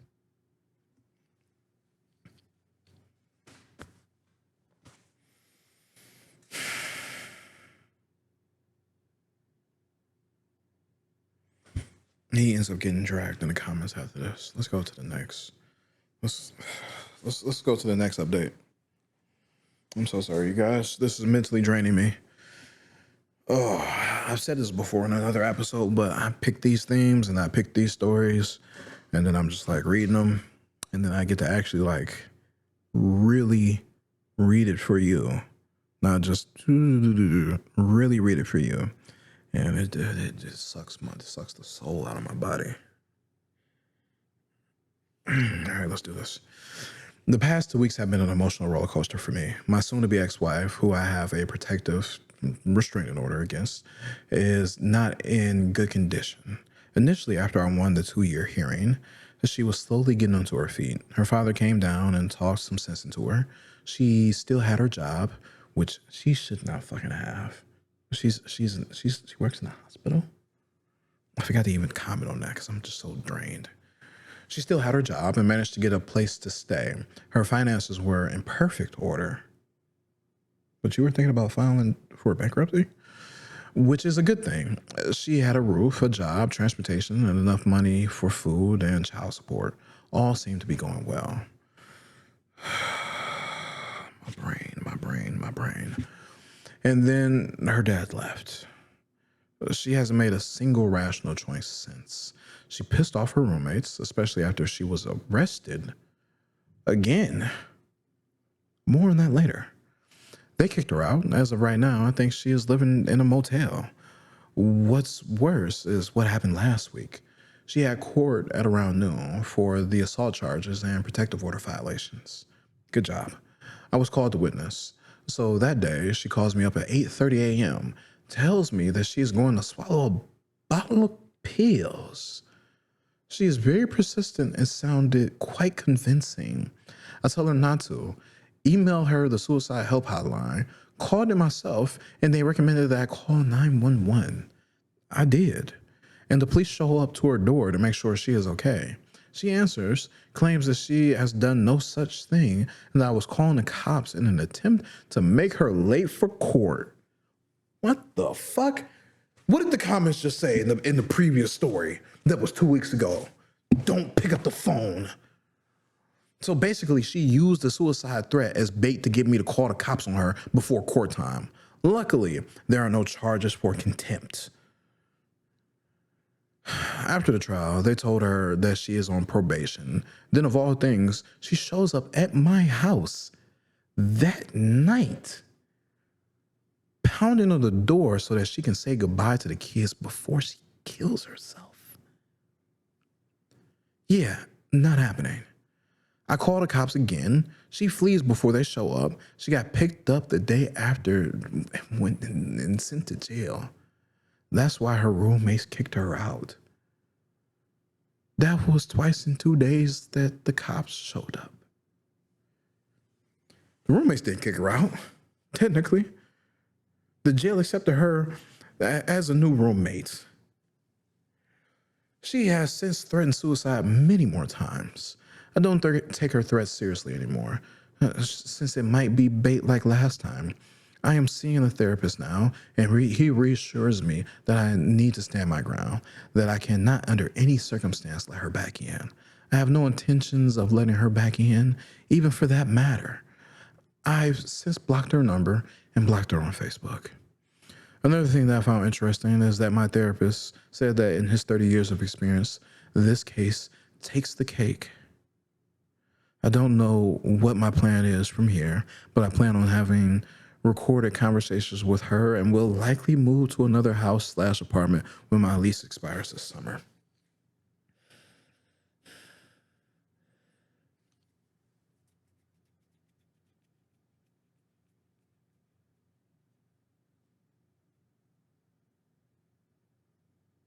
I am so tired. Top comment by I Drop Kick You. That last paragraph sounds good. Record conversations if possible. Don't let her in. Call cops or similar each time. Can you go no contact though? If she calls, don't pick up, etc. You got the commenters acting exactly like you. You got the comments saying one thing and then saying etc. with no comma. Also, make sure your kids are fine. Should they be seeing a therapist or a guidance counselor? I'm not sure how old they are. Stay strong. You're doing great. And OP replies, both kids are in weekly therapy. As for going no contact, that would be very tough. We are tied financially on several lines of credit, and we must communicate for visitation discussions. Close those cards, close those cards, close those cards.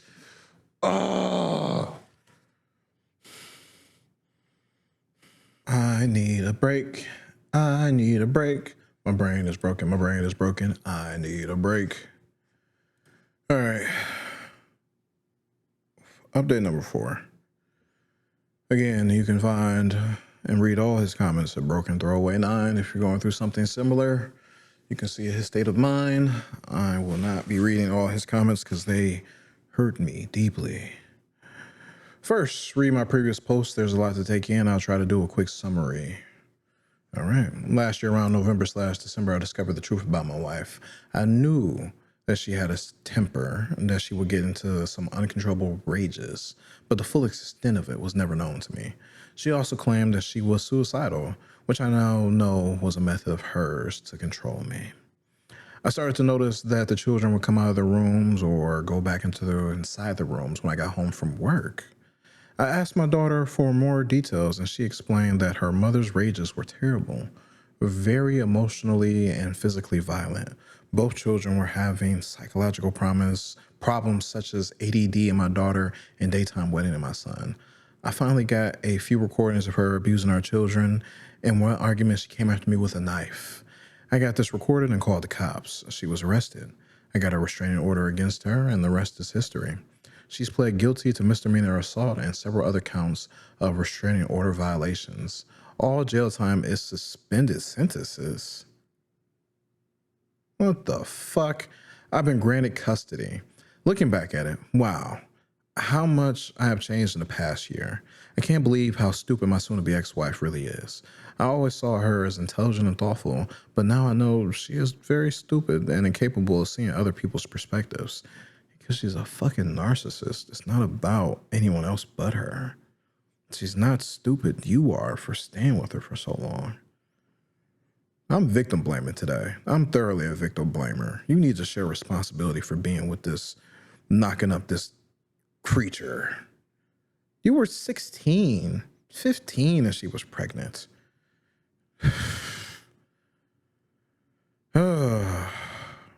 She constantly sends me emails that are court gold, as my attorney says, although we have been doing quite well settling many things outside of court. Oh, maybe that's what makes her stupid. She acts like a true narcissist. She is so good at creating that false image, but I'm always one step ahead of the game and have the evidence to exploit her faults. Most of the issues is how she communicates with me and talking to the kids. She claims that I'm holding her back from her visitation rights by, wait for it, asking what times she wants to visit them. She says that this is annoying and that she shouldn't have to repeat herself. And she will then say, well, back on August 6th, I've sent an email, so just go back and check that. If you're not there at that time that I requested, then I'm telling the judge that you're not compliant. And I just respond by telling her that if she really cares about the children, then she would have no problem repeating the times that she wants to see them. Funny thing is, when I go back to check my emails in that day, there are 6 lengthy emails, all criticism and her venting. Then a third email, the second paragraph, she mentions the time for her next request. She is still trying to abuse the shit out of this man. Why is there not an app? Why is there not an app? But then again, this story is crazy old. This story is crazy old. I found this on the best Redditor updates, but luckily enough, all the posts were still here. So I decided to read it straight from OP's account rather than best Redditor updates. I have since put forth some guidelines, one of them telling her to be short and to the point for her emails regarding visitation. Again, she didn't like that. And what narcissist would be like being told what to do. My kids are doing great. My daughter wants nothing to do with her and doesn't participate in the visitation. My son has to go, being younger and all. When he does go, she tries to alienate him from me. This has caused some problems with him at home, but I'm working with his therapist to get these fixed. He has improved a lot over the past month. I've been doing great. I have a lot of self-confidence. My finances aren't the best shape, but I'll be fine. I could go on all day. Heck, I'm even thinking of starting a subreddit entitled My Narcissistic Ex-Wife's Emails, but I'll wait until the divorce is final for that one. Bruh, she's still abusing the kids. She's still abusing you. You sound optimistic at the end, but she's still abusing you. Oh my God, I'm so annoyed. From a deleted user with the top comment, quoting OP, my son has to go, being younger and all. When he does go, she tries to alienate him from me. Can you push for supervised visits? Being, that she's abusive to your children. How is she even allowed to be with them at all? You can't read those emails. And Charm One,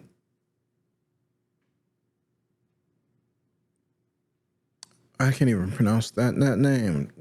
Tai Chica? I don't know what your username is. Push for supervised visits. Your story is so similar to that of my husband and his ex-wife. It's scary. She has tried to kidnap their son, put false abuse accusations on my husband, threatened him with a knife. He refused to drop the charges as well. Tried to ruin his military career, got knocked up by another guy while still married, and then wanted to work things out. Luckily, hubby recorded everything, got full custody, and has it required that all visitations are monitored. It's been 7 years, and thankfully no long-term harm has come to my stepson. Girl, you don't really know. You would not know.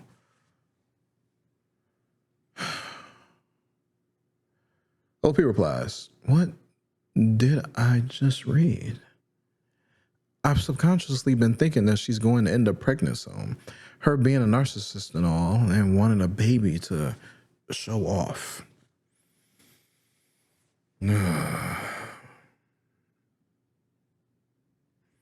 OP says he tried, brought this up to no avail. She only allowed supervised visits early on, but she modified the order after going to some domestic violence classes. Bluebell Nola replies, try it again. Most judges don't take kindly to parental alienation attempts. My sister just went through this with her ex. He was talking so much shit about my nephew's 3-year-old half-sister, repeating it and making the boy miserable. And OP replies, yes, keeping a log when my son comes home with this behavior. Oh, this isn't over.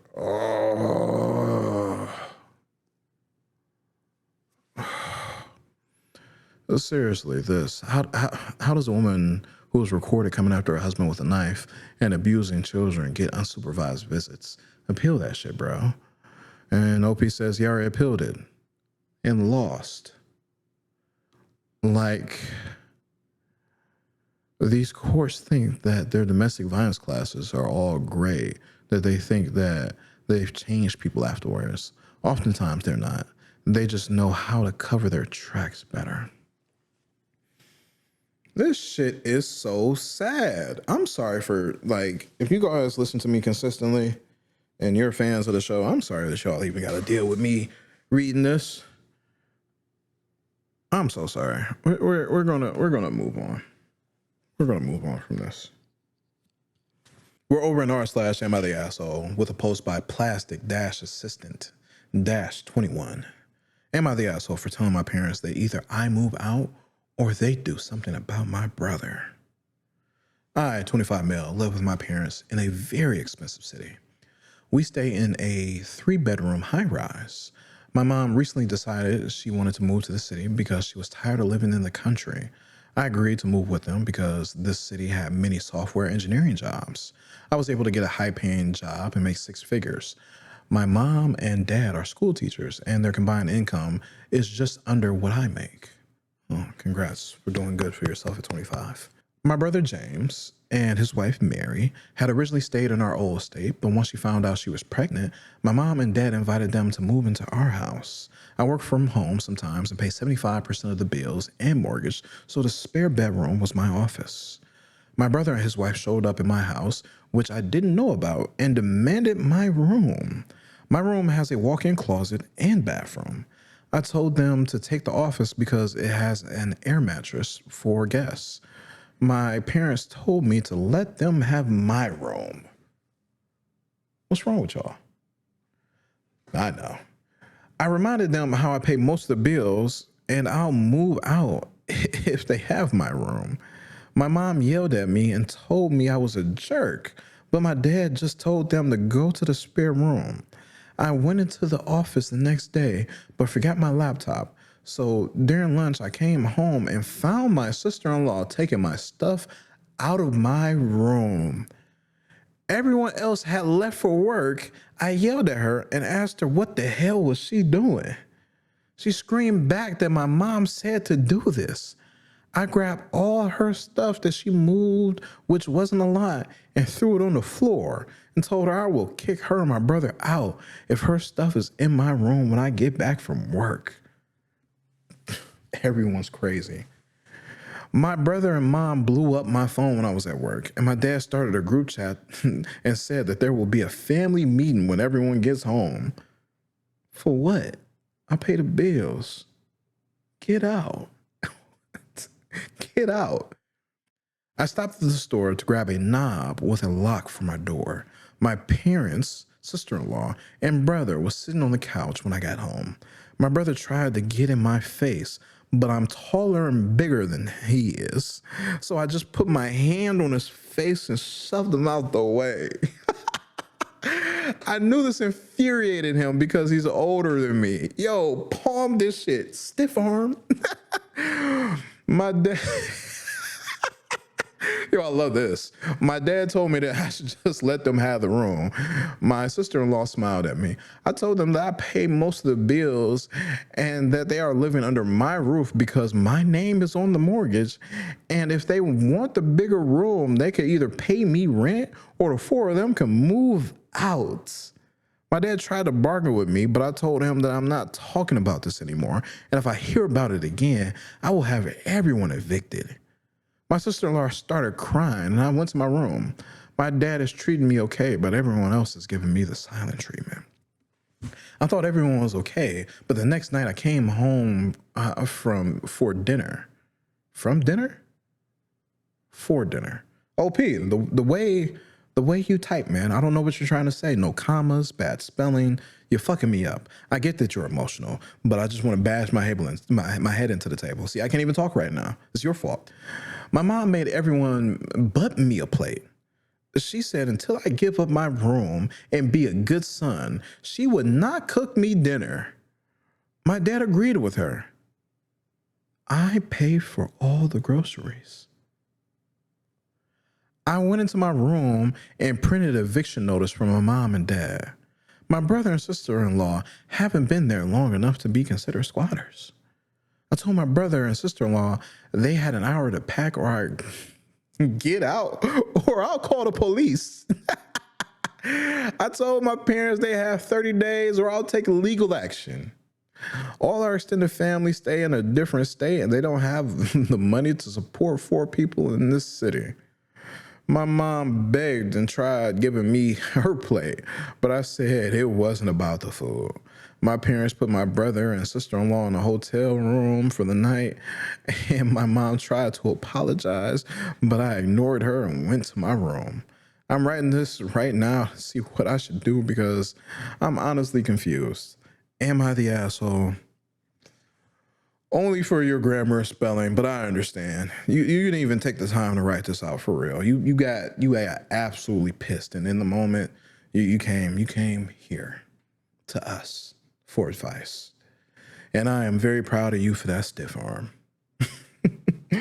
No, you're not the asshole. You're not the asshole. As the person who legally owns the house or has the mortgage in their name, because the bank owns your shit, boy. The bank owns your house. You are not wrong for not even letting this insane boundary crossing be a point of consistent contention, right? You said what would happen, and you followed through, right? Things could have got so much worse. Ooh, before we even go to the comment section, there is an update. I'm dying. I died from that update. My spirit is going to the afterlife. I went to work and my parents had left out before me, which was unusual. But my mom had texted me throughout the day with apologies. I seen posts that my mom might be narcissistic. Oh, you saw comments? But this is the first time she's acted like this. So, oh, excuse me. I'm not going to cut that out. So y'all know I'm not AI. So I was honestly hurt when it happened. But when I came home from work, my brother, sister-in-law, and parents were sitting on the couch. My dad said they're sorry for the way they acted and thought because I'm usually the voice of reason that I was going to back down. If you think this man is usually the voice of reason and he's telling you, hey, don't be a dick or I will kick you out, then that means you're the one not being reasonable. What? What? Or do you just normally disagree with him? Or I'm just so confused. Do you normally mean that he normally gives up? Like you force him into situations where he ends up with the short end of the stick? Is that what you mean by being reasonable? Is that what you mean? You fucking dick?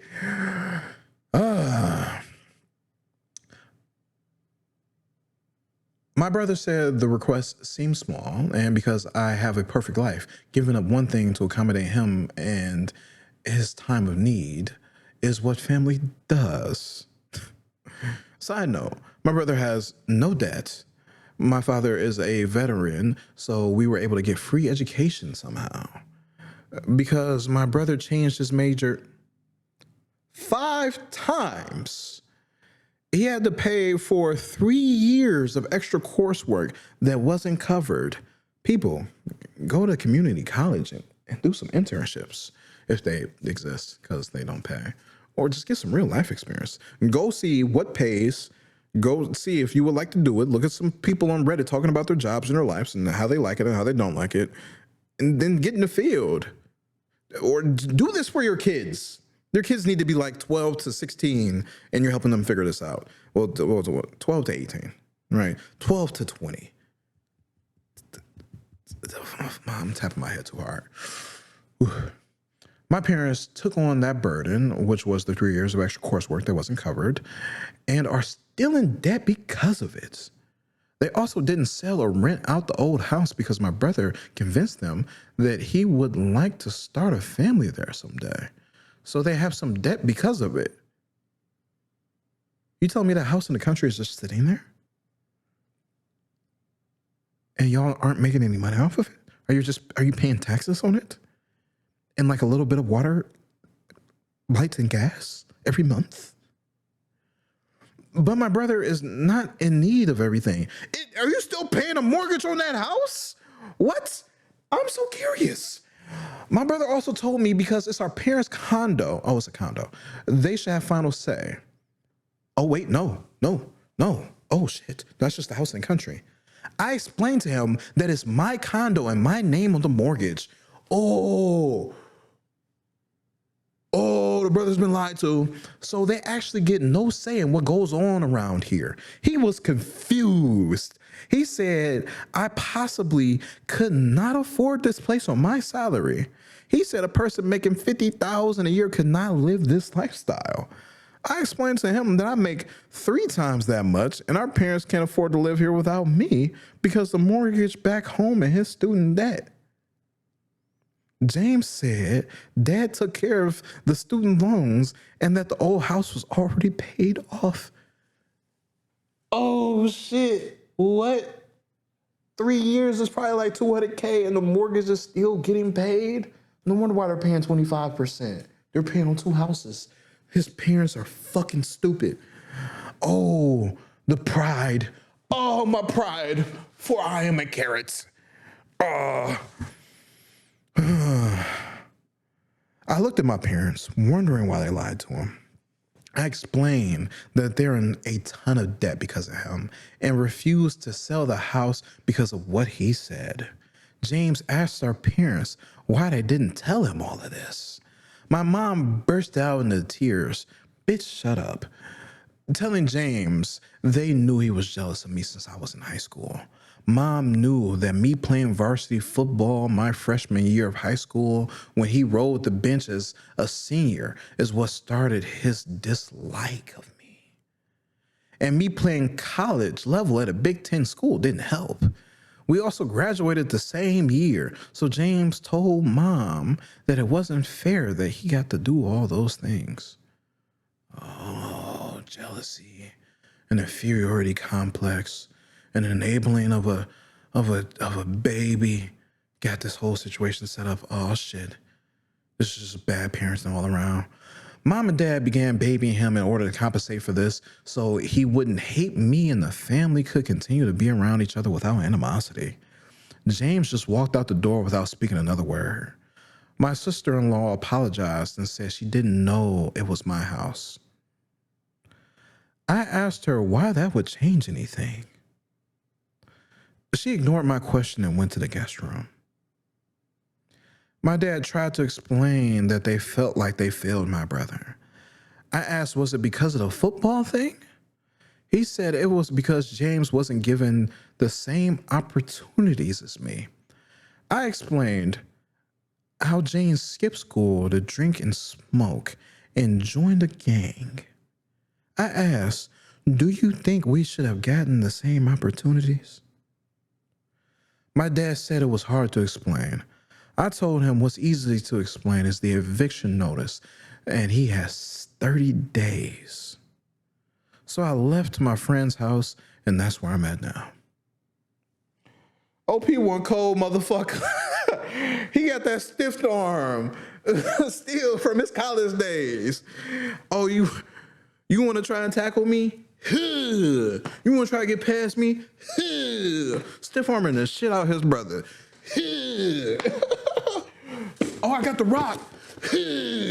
Oh, I'm going.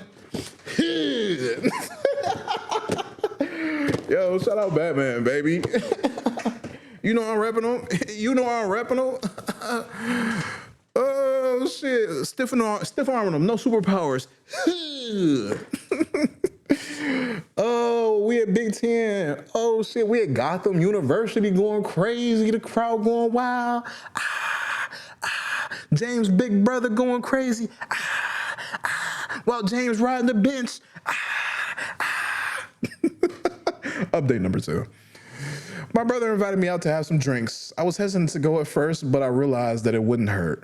When I seen him, he looked horrible, and I hated seeing him like that. The first thing he told me was he was sorry, and it seemed genuine. He then told me he was never jealous of me and was proud of all my accomplishments. He then dropped a huge bomb. Let's lock in. During his senior year of high school, he had come home early and found Mom was home, and so was our uncle's car. At the front door, he heard moans and decided to peek through the window and seen our mom and uncle on the couch, cheating on both of their spouses. He took a video as evidence ready to show Dad, but he didn't want to break up our family. Instead of talking to anyone and getting help, he got into drugs to help him cope. But he explained that one day Mom yelled at him while he was drunk in the middle of the day. So he just showed her the video. He explained how her face got pale and she broke down crying. She promised she had broke it off with our aunt. She had broke it off when our aunt had gotten pregnant a few months after the incident had occurred. She pleaded with him not to tell Dad. He said he wasn't, but that she better do everything to make it up to Dad. Mom started a jealous thing to hide her affair, even after she knew she was the reason for the drugs and alcohol. She hadn't realized she's been overcompensating, afraid that he was going to tell Dad. After therapy and rehab, he had been concentrating on himself and failed to see how I was being treated. He also thought it was unfair that I didn't have to live with that heavy burden and thought Mom always babied me. So when I wouldn't give up the room, he thought it was Mom playing favorites. He almost broke down crying, saying how sorry he was and that he'll leave. I told him that wasn't necessary and that as long as him and his sister-in-law help out, he's welcome to stay as long as he wants. I asked, was he ever going to tell Dad? He said he wasn't, but wouldn't hold resentment towards me if I did. So now I'm conflicted with that. But other than that, everything seems normal. This whole family's so fucked. Maybe OP got out in time to not get destroyed. But even then, as being like a young 20-year-old, you're still like emulating your parents' relationship. So how long was she cheating with her uncle for? And how long did they grow up seeing that relationship look like that? Do they think that this is how a woman should treat themselves when they're in a relationship? The younger brother already has his wife knocked up. Is she even a good partner? Because here she is trying to kick a grown man out of their room just because their parents said so. You don't feel a lick of remorse? Maybe it's the hormones, right? She's pregnant, right? I can take a little bit of irrationality. So we're gonna knock it down on her accountability percentage. But everybody needs therapy. Update number 3. I told my dad. He surprisingly took it well. I did it in private. He admitted that his brother told him that one time when he was drunk, but he thought he was trying to upset him. Oh, shit. I know everybody was saying that my mom was a narcissist, but she never displayed these behaviors. She was a woman loved by everyone. He never suspected a thing. Oh, you all need therapy. You all need therapy, because us as the bystanders can see the narcissistic traits that she has, but you guys can't. We gotta break the cycle. Dad was hurt though. He explained that he's been married for 30 years and would like for things to stay the same. I always thought Dad was kind of a pushover, so I highly doubt that he's going to confront her. I think he's comfortable with life the way it is, but my brother and sister-in-law have paid me for bills and rent, so we're okay. My mom has apologized, and it seems genuine.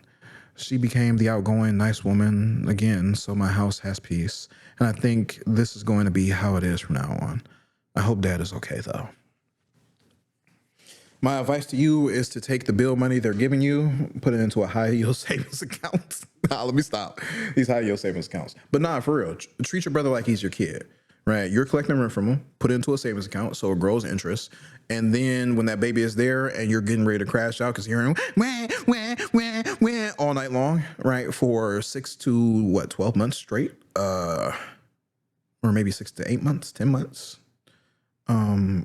Until the baby is like sleeping on its own. You can then take that money that you have gotten as rent, throw it at your brother's face and have him use that as a deposit on a crib of his own, right? So hopefully at that 12 months mark, I don't know, man. Maybe he can move out. You just live in an expensive area. I don't know how much money your brother makes. I really don't.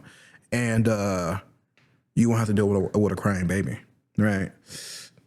Or you can just get like some sound dampening insulation put into your walls, some sound dampening rugs, and have them put up in the baby's room. And then of course the baby they have a baby monitor. But then again, no, there would be 3 rooms. So maybe your office could be a baby room, and they could have your parents' old room. I'm not sure how you would want it, right? This is your crib. You're paying the mortgage. You can set it up however you want, but just to get them out. Again, save that money. Since you make $150 a year and you technically don't need your parents' money, then definitely put that money up. You have it in a high yield savings account. So you take all that money that your brother gave you, give it right back to him so he can move out, and that interest is yours, right? That's the fee for them living there. Boom, right? Boom, boom, boom. I'm sorry, I'm a little silly. Top comment by I Read Rot. You and me both, buddy. With 4.5K upvotes. Not the asshole. I'm guessing the parents and brother thought they had autonomy over you because you're the youngest. Your actions have proven they don't. Your mother, though. Wow. It's good that you didn't hesitate to put her and your brother in their place. Otherwise, this could have dragged on to them railroading you. Stiff arm. I'm so sorry. Perhaps they'll get a place together. The obvious solution, since both couples are now and will be homeless, not your problem since everyone is an adult. Adult enough to make these decisions and adult enough to reap the consequences. I'm sure this was before the last update, right? KS Knitter, why is that your username? With 2K upvotes replies to that. I was thinking this was a classic. tell me your sibling is the golden child without telling me that they are the golden child. I mean, he could have played this passive aggressive like mom, but I am glad he didn't. Though I suggest he buy no good for the house for the rest of the time that they stay there. No food? Is that what you meant, Chaos Knitter? In fact, start interviewing people to rent their room. In fact, if you have your friends that your parents don't know, do a mock house showing and let them know how much the room is renting for. yo.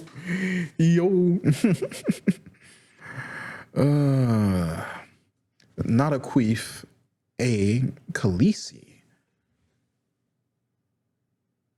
Why is that your username? Comments with 1.4K upvotes says, I'm always happy when these situations bite the parents and entitled siblings in the ass. My mom kicked me out when I was taking care of her disabled. My mom kicked me out when I was taking care of her, and she's disabled. It says it in parentheses, so I read it weird. I'm sorry. But I'm also shocked. Paying all the bills, maintaining the house, etc. How you gonna kick me out when I'm... You making me homeless, but you about to be homeless because I pissed my sister off by setting a boundary. My sister moved in. Now the house is a hot mess. My mom hasn't had a home-cooked meal in years, and my mom has told me more than once how she misses how I did everything. I've told her I'm never doing that for her again and plan on moving overseas. Optimus Prime comes in and says, Proud of you, boy. We the Autobots. We the... Can I AI this? Not AI, Da Vinci AI. It's not the same. It's a neural network set up. We the Autobots are proud of you. Editor me. Come spin back. Not a queef. A Khaleesi replies with purple hearts. Where are OP's comments at? Oh shit, OP didn't comment on this post. Oh my God. Yeah, bro. This has been a while. So that baby's already born too. I hope you got into therapy. I hope you're going like once a week. I go to therapy twice a week because my parents aren't pieces of shits. Shout out to me. My parents better than yours. No, I sound like a dick, but I still need therapy though. Yeah, bro, you need therapy. Your brother need therapy. Your sister-in-law need therapy, just so that their baby won't hopefully need therapy. This is sad. This is so sad. So sad. I'm just thinking, no matter what though, you guys, if you go to the doctor once a year, you go to the dentist twice a year, at a minimum, you should go to a therapist 4 times a year. And then they can recommend, hey, spend back once a month. Twice a month, bi-weekly. Or is it every 2 weeks? It's bi-weekly, twice a week. Am I wrong? I keep saying that, and I instantly stop myself. Bi-weekly. Done, produced, or occurring every 2 weeks or twice a week. It's the same. They're both. That's coming from Oxford Languages. I don't like that. There needs to be something else. Oof. We're over in r/best Redditor updates with a post by Jesse_K. All right, try finding that one. Am I the asshole for cutting my mom out of my life because she chose my ex over her own daughter? Oh. I, 38 female, was in a relationship with a jealous, narcissistic man who had a young son. During those 2 years, my parents absolutely adored both him and his child. They even took his son during school holidays and treated him like family. When I finally ended the relationship because his jealousy and control became unbearable, my parents were devastated. I had to explain my reasons in front of my ex. And during that conversation, he actually said in front of my parents that his jealousy wouldn't have happened if our bed life had been better. Yes, he really said that. My mom, who was extremely attached to his son, insisted on keeping contact and even offered to continue having him during school holidays. I wasn't against it. The kid needed stability and structure, something his dad didn't give him. For info, his kid was an accident, and he never wanted him. Can you get custody? Do you want him? Out of pity, I also let my ex stay in the apartment we co-owned because he was still in an internship and needed time to find a place. Long story short, things escalated. Police got involved, and he eventually moved out 3 months later into an apartment with his new girlfriend. Since January 2023, we've had zero contact. Thank God. Fast forward to Easter 2023. At the family table, my mom casually tells his son that she'd gladly invite his dad and girlfriend over to the house. I was stunned. Me too. Hurt, and asked why the hell would she do this. She answered back, "It's for the well-being of the kid, to keep things nice." What? Then December comes. I arrive for Christmas and notice my mom still has photos of my ex displayed. Again, I say nothing. You shouldn't. But during dessert, his son asks my dad if he's going to drink the wine his dad gave him as a gift. And my dad replies he'll wait to drink it with him here at the house. That was it for me. I walked away from the table, furious and hurt. My parents followed me to talk. I expressed how devastated I was that they kept prioritizing my ex and dismissing everything their own daughter went through, mentally and physically. My dad realized what he did and apologized, sincerely, immediately. My mom didn't. She told me it was her house and she had the right to invite whomever she wanted. You gonna invite abusive people into your crib? I hope all your shit gets stole. I told her a family home should be a safe place, and I clearly didn't feel safe anymore, so I left. And I haven't gone back since. In November 2024, she sent me a 2-page letter. No apology. Just telling me I should return to therapy. I confronted her in person. For 25 minutes, she repeated the same thing. I can welcome whoever I love into my home. You love an abusive... What? So I walked away again. At Christmas 2024, her twin sister asked if I was coming. And when I asked if my ex would be there, she said the same thing. It's my house. I'll invite whoever I want. So I cut contact with her too. Yes, she also had a good relationship with my ex and his son too. Yo, your grandma produced the worst people, bro. It's your granddaddy's fault. It's both their faults because they raised them. I only talk to my dad now. You shouldn't talk to him either, because how are you going to stay with this piece of shit? We are in 2025 now, and he keeps saying that I should get over it. And it's not such big of a deal. I'm questioning myself, so here I am. Am I the asshole for going no contact with my mom because she chose me over my ex? I'm reading that wrong. I'm so sorry. Am I the asshole for going no contact with my mom because she chose my ex over me? You're the asshole for not going no contact with your father. That's it. That's it. You did good by your mom, but you were physically abused to the point where you had to call the cops. I don't know if he got arrested and did jail time, but my brain's a little broken. Since this is Best of Redder updates, they have pulled relevant comments, unlike our previous posts. Those people were lazy, but shout out to choice_evidence 1983, and they're cool with me. Relevant comments. Comments are number 1. Replies to OP's original post. Not the asshole. I don't blame you at all. And it was inappropriate for your parents to develop that kind of bond with his kid to begin with. You were never married and only together for 2 years, yet they're treating this child like their own. I don't really agree with that, right? The blood of the covenant is thicker than the water of the womb, but the only bad part of the relationship is how close the ex is.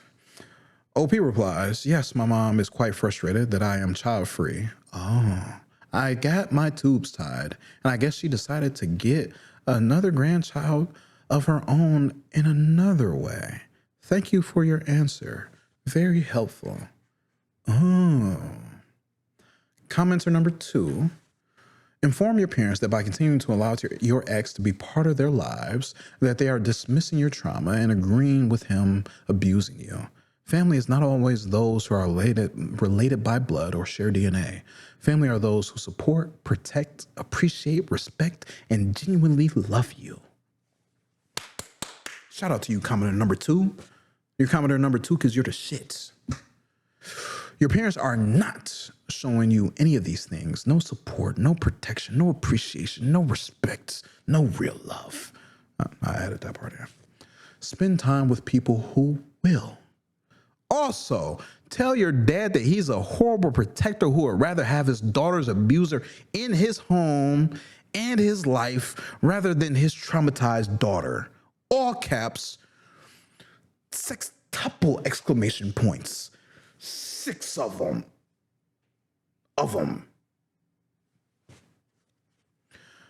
For your own mental and emotional well-being and your peace, please be low contact with them and any of the screeching, flying family monkeys who think it's okay to have a relationship with your abuser. Sending hugs, take care, continue to heal, have a great life surrounded by people who support and love you. Yo, commenter number 2, bro. OP replied, I'm crying reading your answer and laughed when you mentioned the flying family monkeys. Thank you very much. I am touched by your kindness. To reassure you, I am spending time with my friends, my mermaid community, and found a new family, my boyfriend's family, which are true loving people. Thank you a lot. Commenter number 3. Sounds like your dad needs to be added to the list of no contact as well. Not the asshole. OP replies, thank you very much. Much appreciated. As he asked for forgiveness a few years back, I don't feel like cutting him off just yet.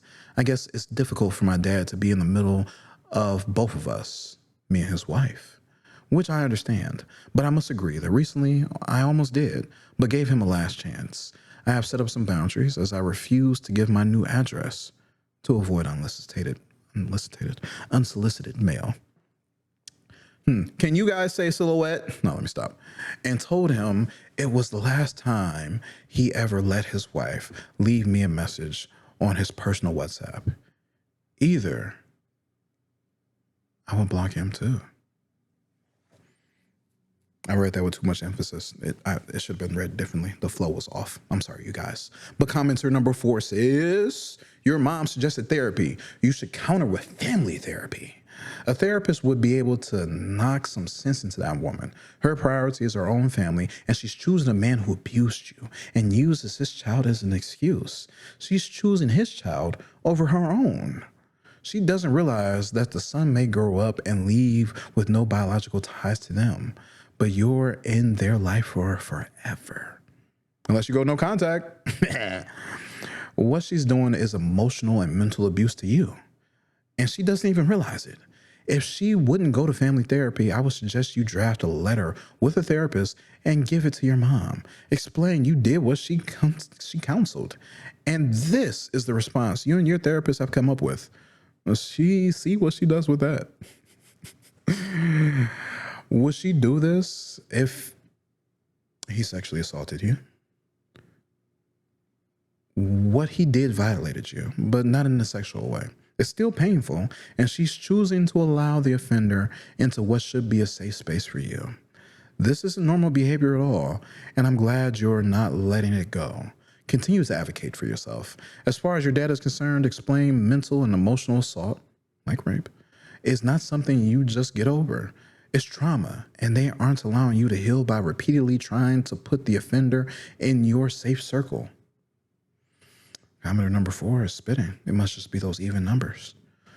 OP replied, "Thank you very much. We did go to family therapy many years ago, but it was especially for the relationship between my brother and father." You got a brother? "And I always felt like I didn't belong in the therapy session group, as everything was mostly turning around them both. I wonder if she would accept to go to a family therapy session again, this time with me and her in the center of attention. But it is worth a try. Thank you." Oh, your parents are just shit people. Okay. Last comment, commenter number 5. That's half of me, baby, half of 10. "Not the asshole. Your mom tossed you to the curb without care and isn't bothered one bit. That's until you have a child. And then she'll come back begging for forgiveness and that she made a mistake. No, she made a choice and made the wrong one." OP replies, "I guess if she tossed me, it was also because the frustration of not having grandchildren and making me pay by the fact that I tied my tubes to avoid having kids. I will not be wanting or waiting for her forgiveness." She said waiting, not wanting. "I turned that page a long time ago. Thank you for your insight." Maybe she will take her forgiveness. I don't know. We got an update. Yeah. Update. I'm sorry. Let me stop. This morning, I woke up to tons of comments, and I'm still reading through them. Yeah, we read some of them. Thank you all for your help and insights. I really appreciate it. I had already talked to my friends and have the support of one of my cousins, but you never really know if they're being fully honest with you or just supporting you because they care. So getting perspective from people out of my circle helped me realize that this situation is really toxic and that I'm right to protect myself. This gives me also the opportunity of collecting data because my dad, 67 years old, keeps insisting that the family should get back together and have dinner. He told me that my mom, 61, didn't appreciate being told what to do in her own home and still can't understand why I'm distant. You not talking to your wife? Why are you relaying this message to your daughter? I told him that she probably has Alzheimer's or is not willing to look herself in the mirror. I needed to remind him that she made her choice when she chose my ex over me, and that everyone around me also finds her behavior not good. Recently, he told me that family and friends don't understand my own behavior towards them. I told him that if he refuses to understand, I'll go public with the story and let people judge for themselves. Like I said, I don't know if it will bring a light up, but always good to try. Petty. Do it immediately. Some suggested family therapy, while others said it wouldn't help. I'm still thinking about it. 15 years ago, we did therapy for issues between my dad and brother, but I felt completely left out because everything revolved around them. Maybe therapy could help with confrontation, or maybe it's better to go fully no contact and protect my peace. Is your brother no contact? I still have to decide. But this event happened a few months ago. I was diagnosed with ADHD. Oh, we have a new event. I cried with relief, but also felt anger. My brother was diagnosed early and got all the support he needed. Meanwhile, I struggled in school. I was called lazy. Later at 21, I was diagnosed with dyslexia, which proved my mom wrong after years of dismissing me. When she learned recently through my dad about my ADHD diagnosis, she took my dad's phone and left a message in our private conversation saying it was not new, that I had been tested at 6, and that I shouldn't make a fuss. I was furious and felt betrayed. My brother got support, and I felt that I got neglected. That was the last straw. Any remaining trust shattered. So I really wonder if family therapy could repair this. Your dad knew. Your mom didn't help you, and your dad didn't help you. Retroactively, I understand the struggles of having ADHD. It went from me like being above above and beyond, better than all the kids in the class, to just like, one day it clicked. I just don't want to do this. And then it was like, oh shit, I'm not keeping up. Oh shit, I'm not doing my homework, but I still don't really give a fuck. I just want to do what I want. I don't care. No concentration for real, doing whatever I want. Lashing out, well, because teenage hormones, but also if I can't keep up and then I start to want to put effort in, I'm already behind. I went from all A's to high school just barely passing. And that's only because I did some devious things. I know I got it from my dad. I see all the non-medicated habits that I built up throughout the years strictly in him. And hearing how he was in high school, despite being as fucking smart as he is, and him not caring, him not doing his work, and him having to go to Marines because he had such shit grades. Couldn't go to college off a scholarship because he grew up poor. Seeing that these parents knew, my dad didn't know. Shit, in his 50s, he refuses to even believe in most mental health issues, which is just fucking stupid on his part, right? Just like the average person. Somehow he's above average in intelligence, but just fucking average in thoughts about mental health. It would so benefit him to. I'm getting off topic. I'm sorry. Y'all don't need to know all my personal shit. I resonate with what OP's going through, but I feel I can't even resonate really because she got a diagnosis as a kid. She got a diagnosis. She could have been good. She could have got help. Normally, women don't get recognized as having ADHD because it appears differently compared to boys. And shit, doctors only really care about boys. All right, boys being boys. They love sucking off little boys because they're fucking weirdos. I'm sorry, you guys. Let me get back to the story. I was furious and felt betrayed. My brother got support, and I felt that I got neglected. That was the last straw. Any remaining trust had shattered. So I really wonder if family therapy could repair this. I've started setting boundaries. I refuse to give them my new address to avoid unsolicited visits or mail. I'm protecting my peace as much as possible. I thought you did that so your ex wouldn't know where you live. That fucking weirdo. Some of you said that if my dad tells me to get over it, it means he's siding with my mom. I'm still not sure and wondering. I think he's trying to avoid conflict more than anything. He has his own way of thinking and seems to struggle to see the full picture. Part of me wonders if I'm making excuses because it's hard to cut ties with someone who apologized and validated my feelings, but also I feel that he was never diagnosed too. Oh. So you got it from your dad as well. To clarify more details, according to my dad, my ex never came to their house. The problem is, I don't know if I can trust him. I don't know if he's saying this to convince me to come back or if it's actually true. It still doesn't mean they didn't invite him. I mean, how was the kid being dropped off on all the holidays? How was he getting wine as a Christmas gift? Come on. I'm child-free and had my tubes tied a long time ago. I love kids. I work with them. And I accepted my ex's child with open arms. But my mom always wanted to be a grandma. I always said my brother would have kids, but not me. So as many of you pointed out, she's fulfilling her grandma dream with my ex's child.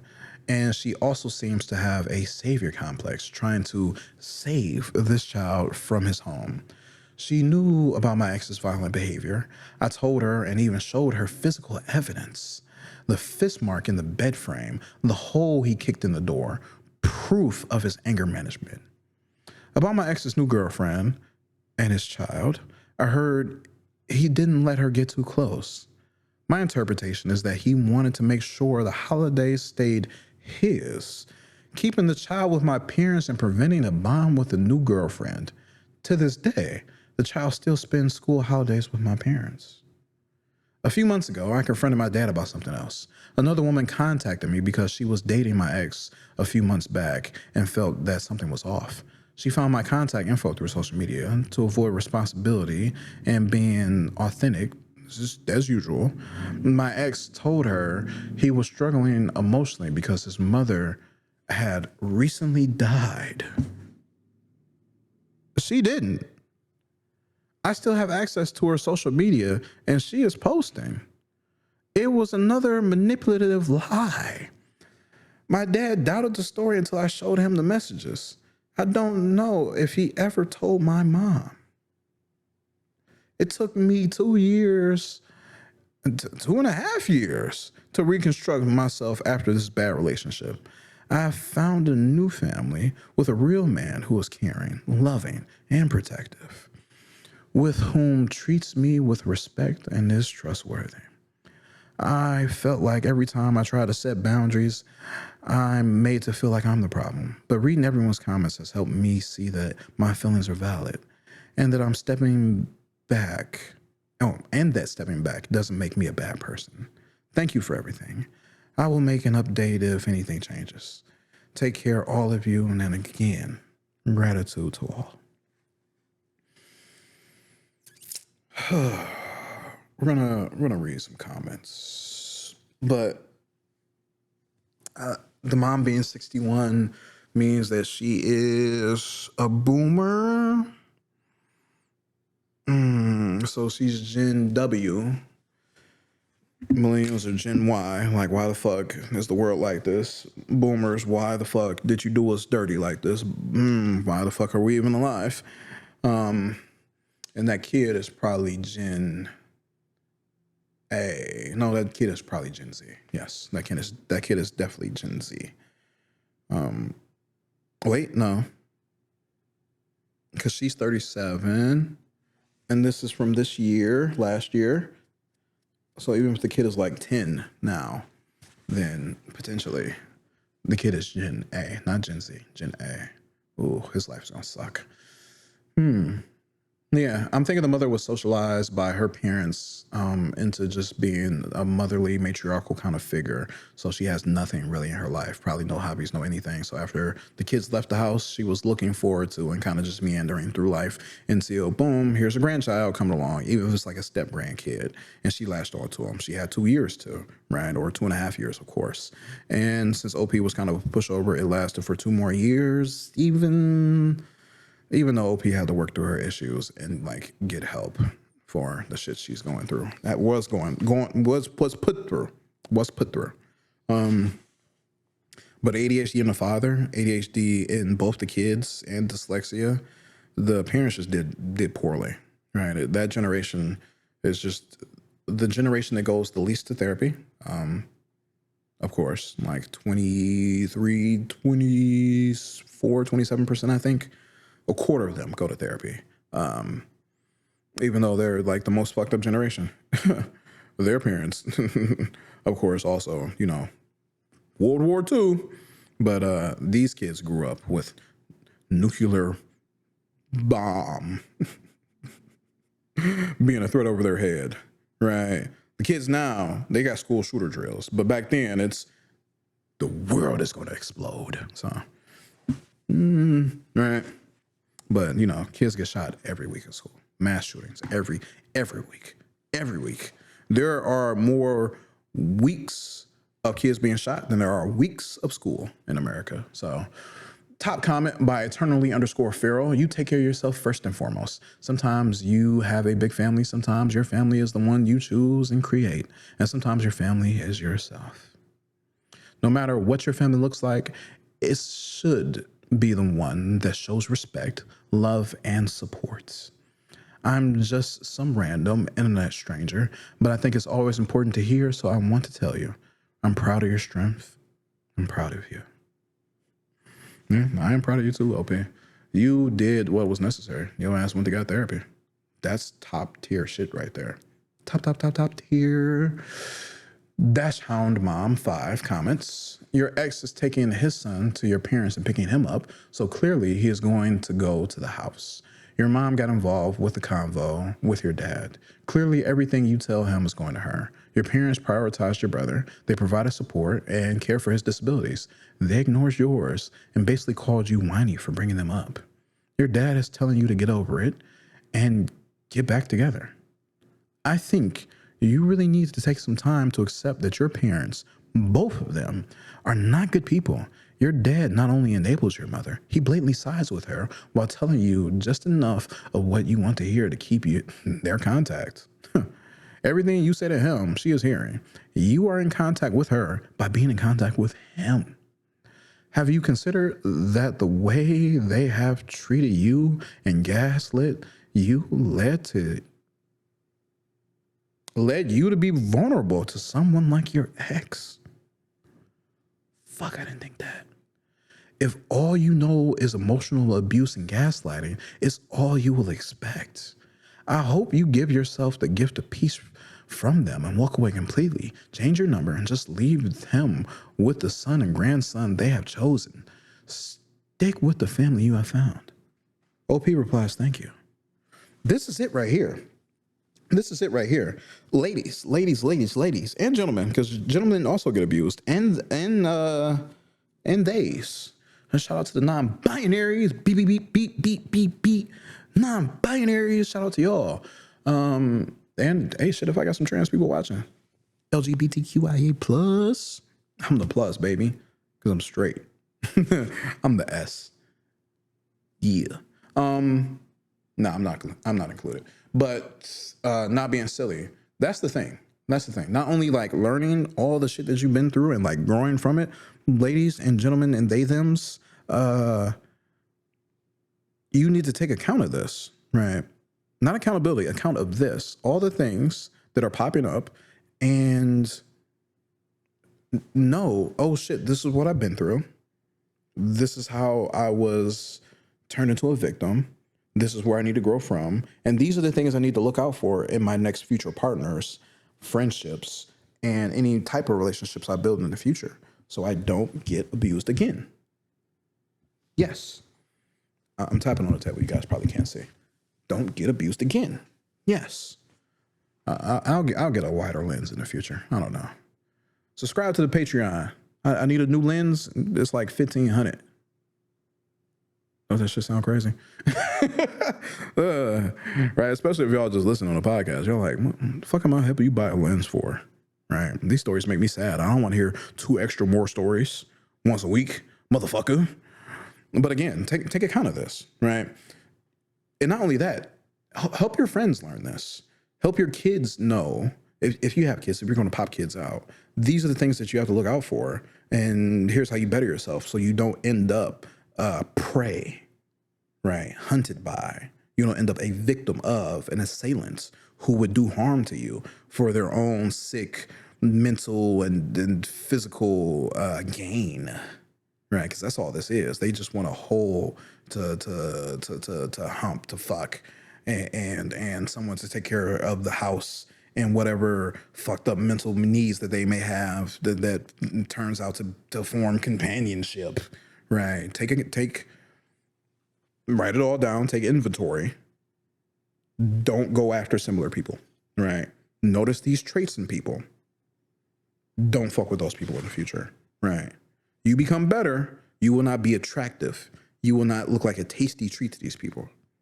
Then things will be better. And you pass along this information. You pass along, you share it with your friends and family. Right? If your friends and family are like them, cut them the fuck off. Cut them the fuck off and get therapy, man. Get therapy, bro. Ooh. A comment by Beagle Mama. Protect your peace and stay low contact with your dad. Maybe no contact with your mother. Mummy Dearest sounds like she has some strong traits of narcissism, so she will be difficult to deal with. She probably sees your setting boundaries as your defiance and the undermining of her control. Yes. There's a good book that might be insightful for you. Adult Children of Emotionally Immature Parents. I'm going to make sure that this is added to the readings for you guys. So this will be linked. This will be linked. This will be linked. I hate to do it to you, but I'm going to give you an Amazon link for this, okay? Yeah, I'm going to give you an Amazon link. Fuck Amazon, though. That book taught me a lot about my narc mother and how we were destined to never have a healthy relationship.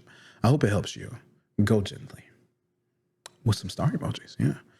OP says, thank you for just suggesting this book. I'm going to order it. Ooh. Dry description 8472 asks the number one question. Well, two of them actually. Does your relationship with your parents bring anything of value? Any good emotions or support? And OP replies, that is a very good question. I must take time to think about it. OP, you need therapy bad, bro. You need therapy bad. Oh man, I need to send you this video. I don't think I'm really saying anything right that like is anything that you might not have already heard, but you're doing yourself a disservice not getting therapy. And if your therapist like is not the shit, go on to log into your insurance portal, right? Hopefully you should be able to search for therapists in like a 20-mile radius. Or if you're fine with driving like 30 miles from the crib, right? If you're fine doing like a 40-hour, 50-hour drive, an hour drive to get to a therapist, fuck Zoom therapy. Fuck phone therapy. I tried it once with the therapist that I like that I go to. The vibes were just not there. I felt like I was like not being myself and just being like a polite person and acting like they were like a client or something. The vibes is just not there. So I want you to narrow down. Boom, immediately cut out all the male therapists, move them to the side, right? Pull up the therapists that have the best degrees that you need to speak with, right? Because different therapists will have different degrees. Boom, you cut out the ones you don't want to fuck with. Then get you a doctor. Boom, you cut out the master's degree boys. Those are the young ones, right? Maybe it might be a good young one there, but they're at the bottom of the barrel. The men are at the bottom of the barrel. The master's degrees at the bottom of the barrel. This is what I did, right? And then I boom. I researched every single. Actually, I don't think I was able to remove the men, right? But I was able to research the top therapists in my area, right? That I considered the best because they had the doctorate degrees, right? They had the doctor degrees. They had doctorates.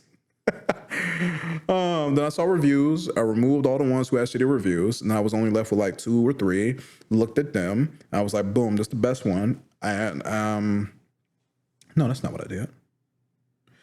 Everything I just said is what I did, but I went looking for a psychiatrist so I could get diagnosed. Yeah, but I got finessed. I ended up with like a new primary care doctor and a therapist. I wasn't even trying to get therapy. I was trying to properly get diagnosed for ADHD. I was like, yeah, fuck it. I'm gonna do it. The algorithm's saying I got ADHD. My boy that I work with every day say I got ADHD, and I'm like, fuck, we're kind of too similar. I want to punch you in the face. I'm gonna prove you wrong, motherfucker. Me and challenges. But yeah, I got it. Yeah, I got it. I still am going to go to like an actual therapist and like do a whole battery of tests. Actual therapist? No, because I ended up actually speaking with a psychiatrist. Yeah. Again, the Epic Health is so weird. If you're familiar with them, their whole system is so odd.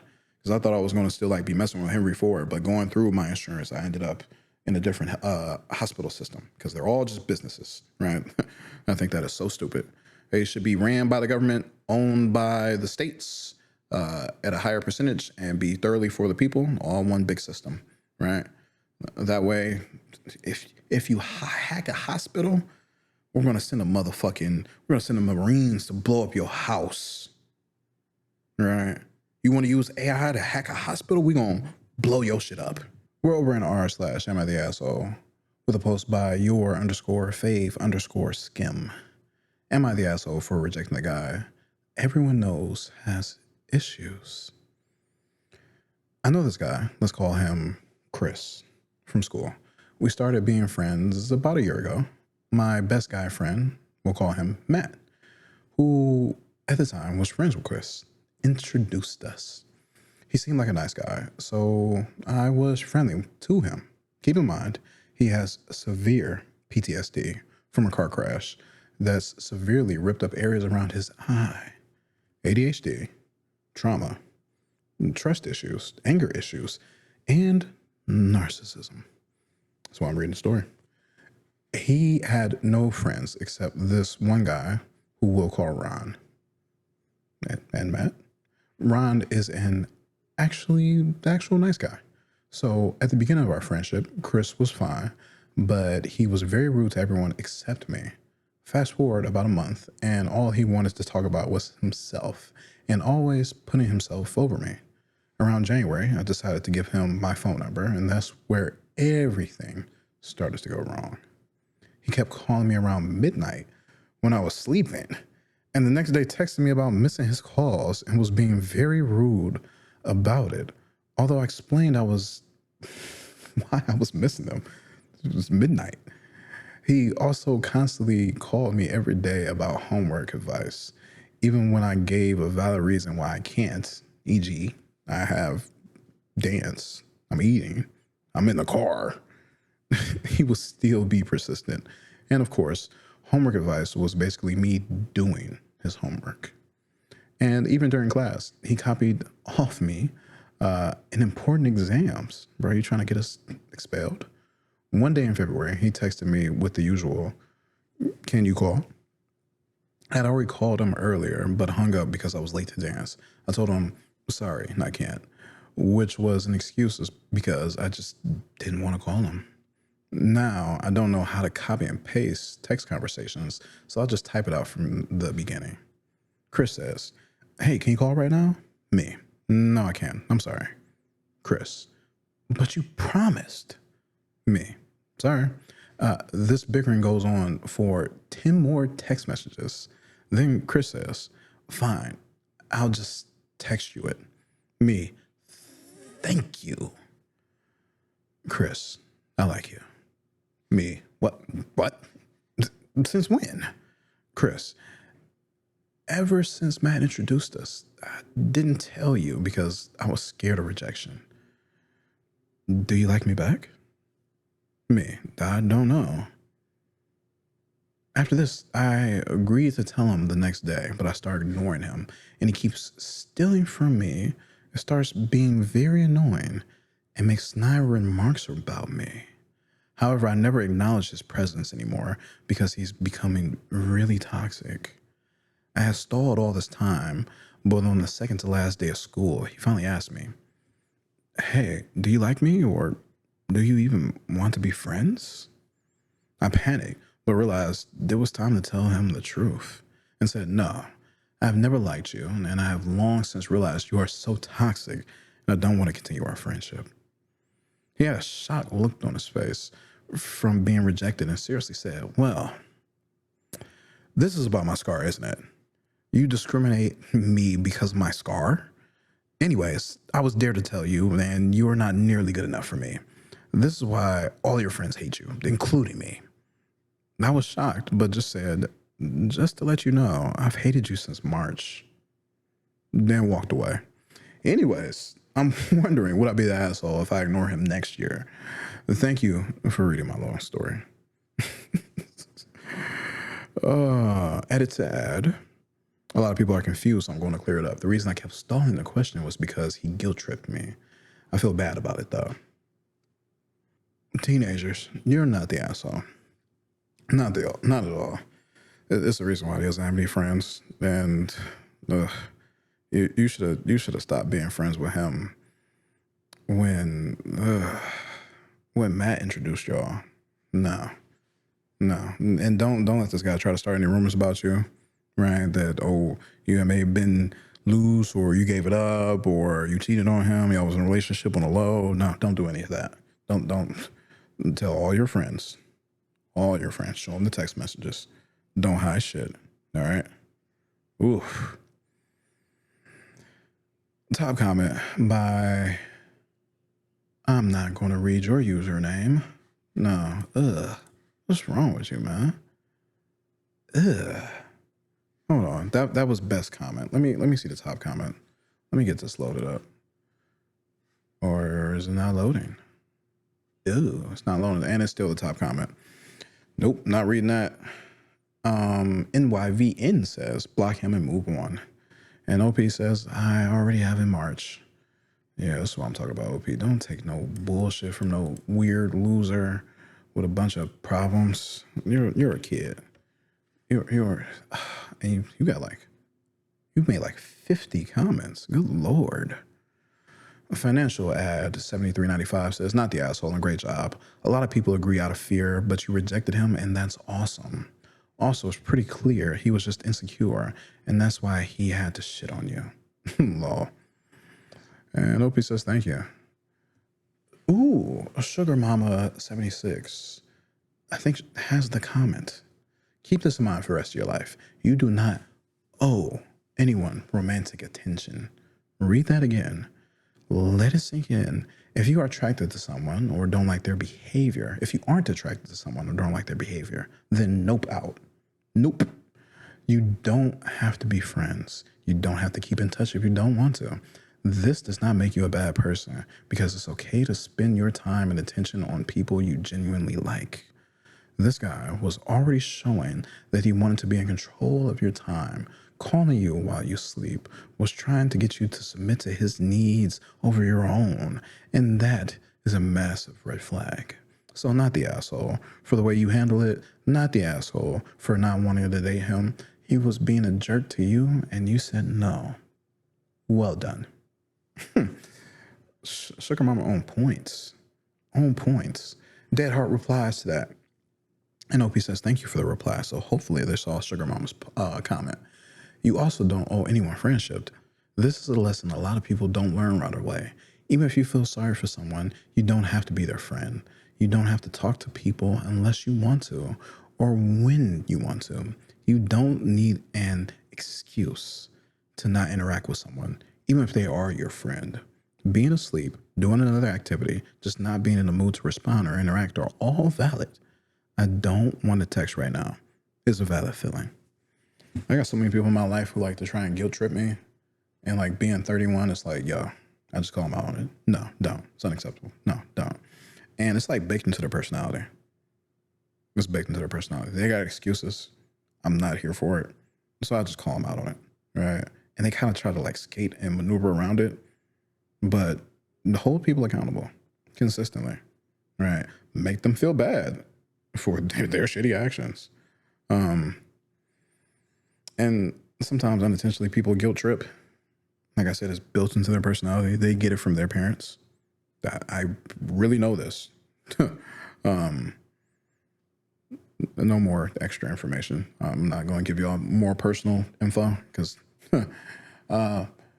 but yeah, man, just be honest. Because most of the time people don't want to pick up. I'm doing some other shit. If you don't feel like talking, be honest. Don't lie. Tell the truth. Tell the truth. You get back to them on your own time when you got the energy, when you're mentally available, right? When you're not doing shit. Other things are already important. People think that, oh shit, I have wants and needs. I need you to do this. I want you to do this. Okay, I'm already doing something. What you want and what you need is more important than what I got going on. Be honest, be upfront, be yourself. Don't let other people put their feelings in front of your own. The only reason and way that should ever happen is if you have children. And even then, you have to make sure to raise them right so they don't become toxic, have narcissistic traits, and try to guilt trip you. All right? All right. You can read through all these comments, but it looks like everyone is just giving advice, congratulating OP, and getting away from the bullshit.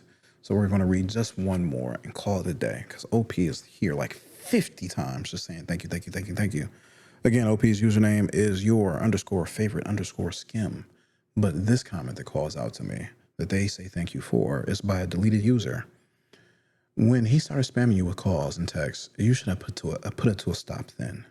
Stop letting men make you feel uncomfortable. Stop thinking about their feelings over your own. Stop giving them extra chances to be assholes. When he started spamming you, the correct response was to tell him that it was not appropriate for him to call you in the middle of the night, and you are not required to be at his beck and call. You should have given him one chance to do better before blocking him. You kept letting him be weird and controlling, and he took that as approval. Stop letting anyone do that to you. Go to therapy and learn how to put your foot down if you need to. It is fucking ridiculous that you are even considering even speaking to this person again. This could have gone so much worse. You would basically be begging for it to get worse if you ever acknowledge him ever again. You worded that weird. You do not owe anyone your time. You do not owe anyone your attention. You do not owe anyone courtesy. Say no. Say it over and over and over again. Boundaries. Learn them. This shitbag walked all over you for months because you never told him not to. Don't let that happen again. Not with him or anyone else. And OP says thank you for this. OP went about as hard as I normally would have. I got a little thrown off my mojo, but this is the perfect thing to end it on. Hopefully, if you're listening to this, you learned something. If you stay for the entire episode or if you're watching the Patreon, hopefully you got to take in information. And I didn't scare you away with being a little silly little asshole. So I would like to thank you. You beautiful, wonderful, intelligent people. And you need to learn idiotic people. Yeah, because this is the Intelligent Idiots podcast. I forgot my own catchphrase. I'm terrible. I have been Mr. Always on 10. And again, thank you for staying. That was wild.